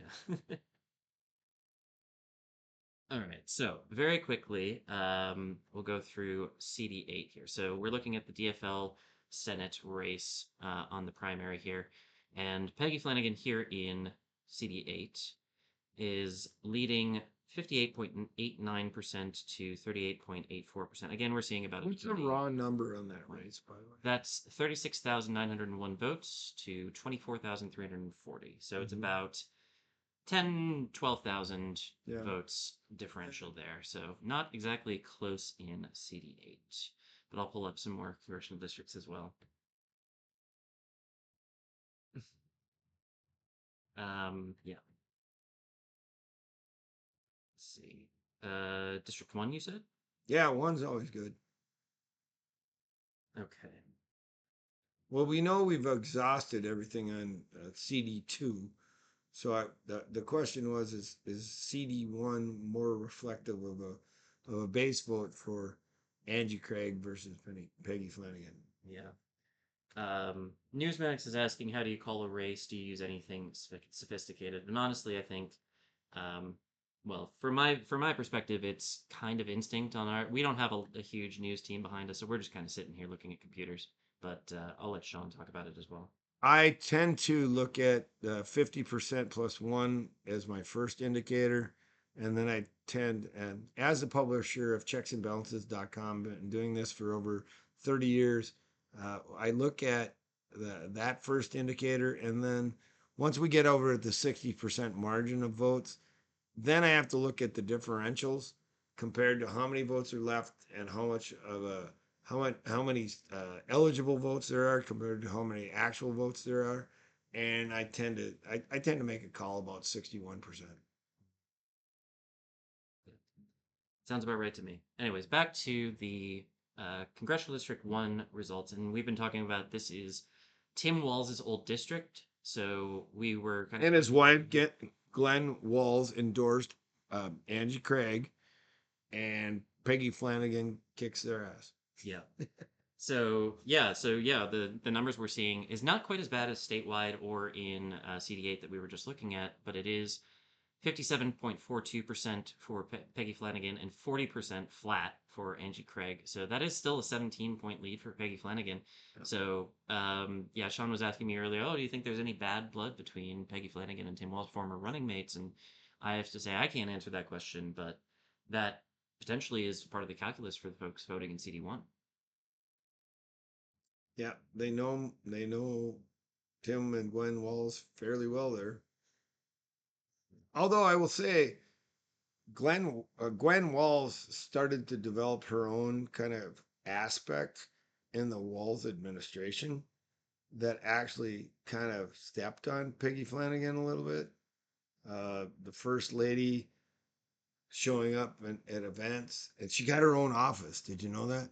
She has her own office in the state capitol. Hmm. And so there was a little bit of bad blood, I think there. Little Peggy Flanagan felt she got stepped on, but you know, I'm not gonna criticize any longer Peggy Flanagan, even though I think she's gonna lose to Michelle Tafoya.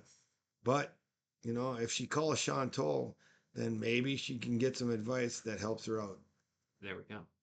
Well, coming back to the Congressional District 1 results that we're seeing right now, the numbers that we're seeing right now. Actually, I didn't expect this to matter, but this is an interesting number, I think. Down at the governor race on the Republican side, this is one place where Mike Lindell's actually doing really well. Mike Lindell is, well, not really well, but he's up 37.06% to 36.96%. So he's a 0.1 point lead. But that's, I think, one of the only places, if not the only place, that we've seen numbers where Mike Lindell's actually doing Actually, we have to look at a couple other congressional districts. We should look at the 7th congressional district in regards to this and the 6th congressional district in regards to that. All right. That question. Well, 7 is easy enough. Let's do that first. So the 7th district is not looking quite so good for Lindell, but he is only 6 points behind here, with 35.6% of the vote to Lisa Damoth's 41.14. So that's better than he's doing statewide, certainly. And then scrolling up to Peggy Flanagan's race, she's actually only 6 points ahead here, if that, maybe 5. 51.06. Yeah, but she's had such a very solid victory in each of the other congressional districts we've looked at. I don't think, we're going to call this race as soon as we go back to the statewide total. I think. Yeah. And we're going to call it for Flanagan. Yeah, that makes perfect sense to me. But that's what CD7 is looking like. And then, what did you say, 6 as well? Yes, just follow up on 6 because 6 is so goes the 6th, so goes the state, says Sean Toll. Yes, indeed. Well, here, again, Peggy Flanagan's doing okay, but not as well as she is statewide. It's about an 11-point spread here. 54.83% of the vote to Angie Craig's 43.44. And then scrolling down to the governor race on the Republican side, because that's what matters. Lisa Dameth here is cleaning up. She's got 46.24% of the vote to Mike Lindell's 30.74%. Yep. Well, roll us up to statewide, and I'll follow you there, and we'll roll through the races, and I think we're gonna call a lot of them. Sounds good to me. Statewide results, and we are looking at 96.43% of precincts reporting statewide. So we can wrap this up, I think, pretty safely for most of the important statewide things. Well, I'm only getting 92.6% of the precincts reporting. Am I in the wrong? Oh, I'm in Washington County. That's my bad. That's Washington Oh, County. that explains it. 92.06. That's better. Sorry, my bad, folks. Okay. So starting, where do you want to start? Good thing I came over to your house before and I actually had your a Wi-Fi in my computer. I'd be like sitting here hitting, and never Yeah. getting anything. What? There are only 202,000 voters registered in all of Minnesota? Exactly. All right. So calling it as it is. Peggy Flanagan versus Angie Craig in the U.S. Senate race with 84 of 87 of the counties reporting and 92.6% of the precincts with 3,779 to 41. Oh, wait, what's the magic number, Mark? 4105. Okay, we got that. Counties completed are 65 out of 87, and we call this race of Peggy Flanagan over Angie Craig. Peggy Flanagan will be the candidate that opposes Michelle Tafoya. Yeah. Yeah, I think that's kind of what we've seen ever since the Hennepin County numbers came in.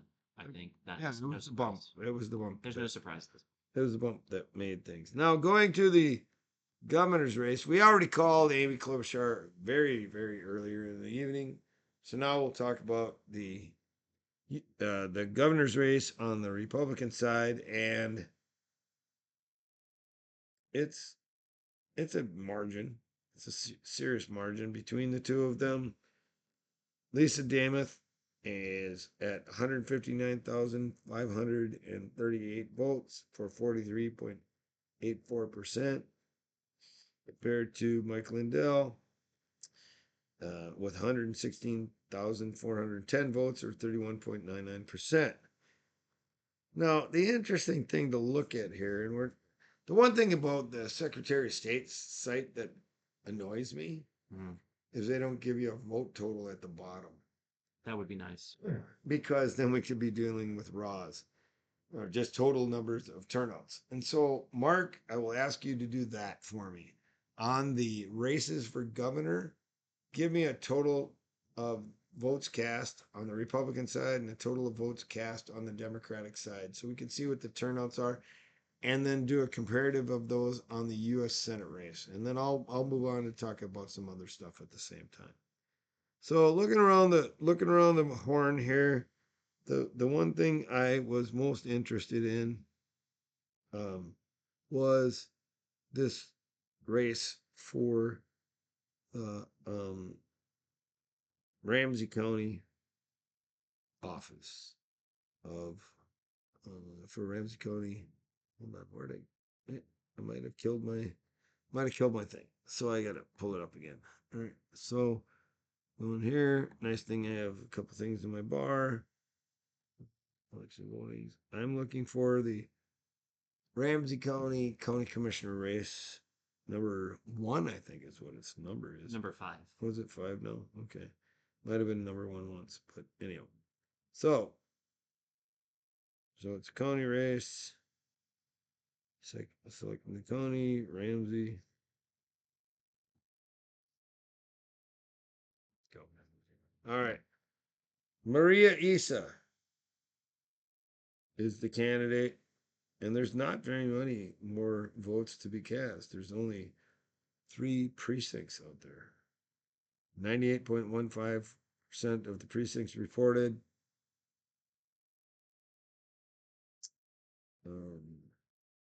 Marie Asa, state representative, current state representative from the west side, 65B, I think, 65A, one of the two.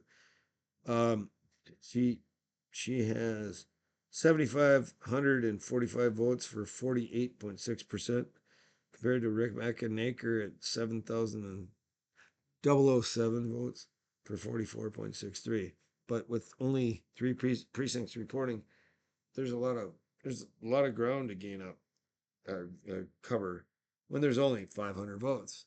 So I'm not willing to call it yet. It's too tight to call, but I was interested in the outcome. So you got those numbers I've asked for? I do. So I quickly added up um, all of the votes on each side. Um, on the Republican side, statewide, for let's see, where's my tab? For the governor's race, Yep. 390,630 votes on the Republican side for that race. 657,851 on the Democratic side. So So a percentage of total voters, Democrat versus Republican, by chance? Democrat versus Republican. Well, you have a divisor here. The Republicans are lower in number. Total number of votes cast. What was the Democratic percentage and what was the Republican percentage? Well, I don't have that number exactly. Yeah, you just got it. Plus, minus. It's about a million total, so we can say that it's about 65% to 39%. Okay, that's the point. Very rough. Yep. Yeah, and does it play out the same on the U.S. Senate race? Does it play out the same on the United Senate race? That's a great question. I don't have the answer yet. We can do that very quickly together, perhaps. Um, Actually, I'm gonna put the camera over to you, so it's not just me tapping in numbers. Well, the reason I ask these questions is participation rate on a primary only shows some level of interest for one party versus another. And they're an indicator of certain factors if you want to play them that way. And that is interest or enthusiasm or anger, for lack of a better term. What is it that motivates people to vote? A partisan primary is what we have here in Minnesota.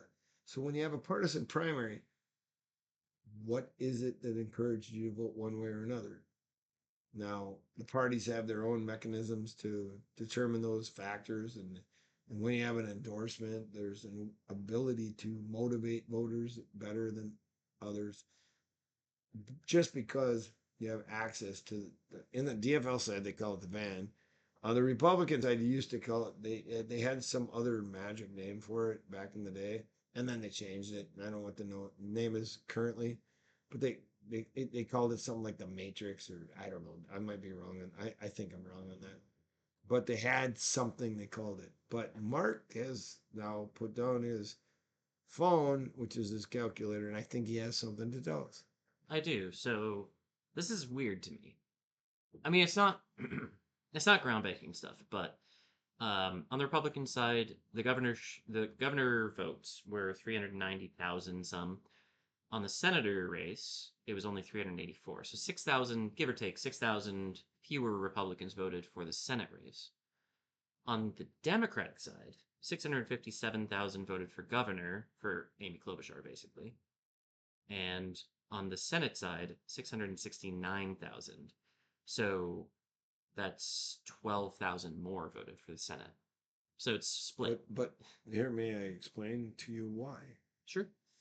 So, standard practice, standard operational procedure. The Senate race comes up first because it's on the ballot first, and there's about a 3% drop for every race after that. I have statistically proven it. I show it. And so the differential you're talking about is about that margin. Hmm. Each race down the ballot loses voters. Yeah. Well, and I mean, my interest is more that it's different for the parties. Mhm. Right? More. No, I was talking about the total number of votes cast Right. in each race. You get that differential. Now, you didn't give me the total number of votes and what the percentage of Democrat cast votes and the Republican cast votes were though. I mean, it was almost identical. Right. So you gave me percentages, and so it's 35. What's the number again? It's about 65 to 35. Okay. What that means is we are not a purple state. We are not a red state. We're a blue state. 2-1 margin. 2-1 margin. When it comes to a partisan offering, we're a 2-1 margin. Mm. Yeah. Well, I think. I mean, you said. I have one thing to say. Oh yeah. I have one thing to say in the end. Now, you need to know the Shawn Toll method or the checks and balances method for assessing the value of the votes in the state of Minnesota. And people, please write this down. If you don't, you call me a liar, but you can't call me a liar if you don't know my numbers. The numbers are the Democratic base in the state of Minnesota is 43% for statewide candidates. And on the Republican side, it's 37%. The other part is 20% independent. We didn't see the independents in this vote tonight. There's no independents showing up, as far as we can tell. We will learn afterwards if we get access to the database and finding it out, because each party chairperson gets the vote totals because you had to pick one side of the ballot, right? Tonight. And that means if you voted in any of the Democratic races, you couldn't cross over. So all of the voters tonight ascribed their own position. Where are you in the voting public? And the party chairs know that. Nobody else knows it. But then they incorporate it in the voting mechanisms they have. They tell whether you're a good or great Democrat or a good or great Republican. So the reason why Democrats know it is you know your enemy as a standard practice, and the Republicans know it, they know their enemy. Well, the Republican Party has a low amount of money, and I will say this, Mark, I'm going to make a prediction. I don't make a lot of predictions. I don't like making predictions. I predict there will be no Republican that runs a statewide race. No Republican, except for one question, the U.S. Senate race and Peggy Flanagan. If Peggy can hold it, great. But if she can't, you shouldn't have voted for her. Wow. There you go. Before I ask you to close it out here, finally, I want to say thank you for watching. This has been a lot of fun. I think Sean and I are both of the same mind here. This is like our Super Bowl. We love sitting here and refreshing the Secretary of State. No. This was a division victory. Right. Okay, you got to let the Super Bowl be the general election, Mark. Yes. You can't preempt the real good event. Yeah. But we're gonna have a party at the next one. All right, we're having a party on election night because you know why? Elections matter. Elections matter. Yeah. But anyways, thank you all so much for watching. If you're watching after the fact, sorry you couldn't make it to see it with us, but They can comment on our YouTube channel. they can comment, they can follow, they can do all the things. Um, every little bit helps get the word out, get the message out. So that's my shtick as the engineer, as the person who like runs the social media, is just like help us spread the word. But I'll pass it over to Sean to do the final word on this primary election night. Well, democracy survives Donald Trump tonight. And the reason why is even when the Republicans voted, they didn't even vote with Donald Trump. Mike Lindell was his endorsed candidate. He didn't actually decide on the Senate. And so he took a pass. But as an inconsequential human being, Donald Trump is a fundamental, he's a bore, but he's also a liar, a cheat, and a thief. And he actually should be given an opportunity to plead his case in front of a jury of his peers on how he's a traitor to our nation. And he's also a coward. And he's losing us our own dignity in the Iran conflict.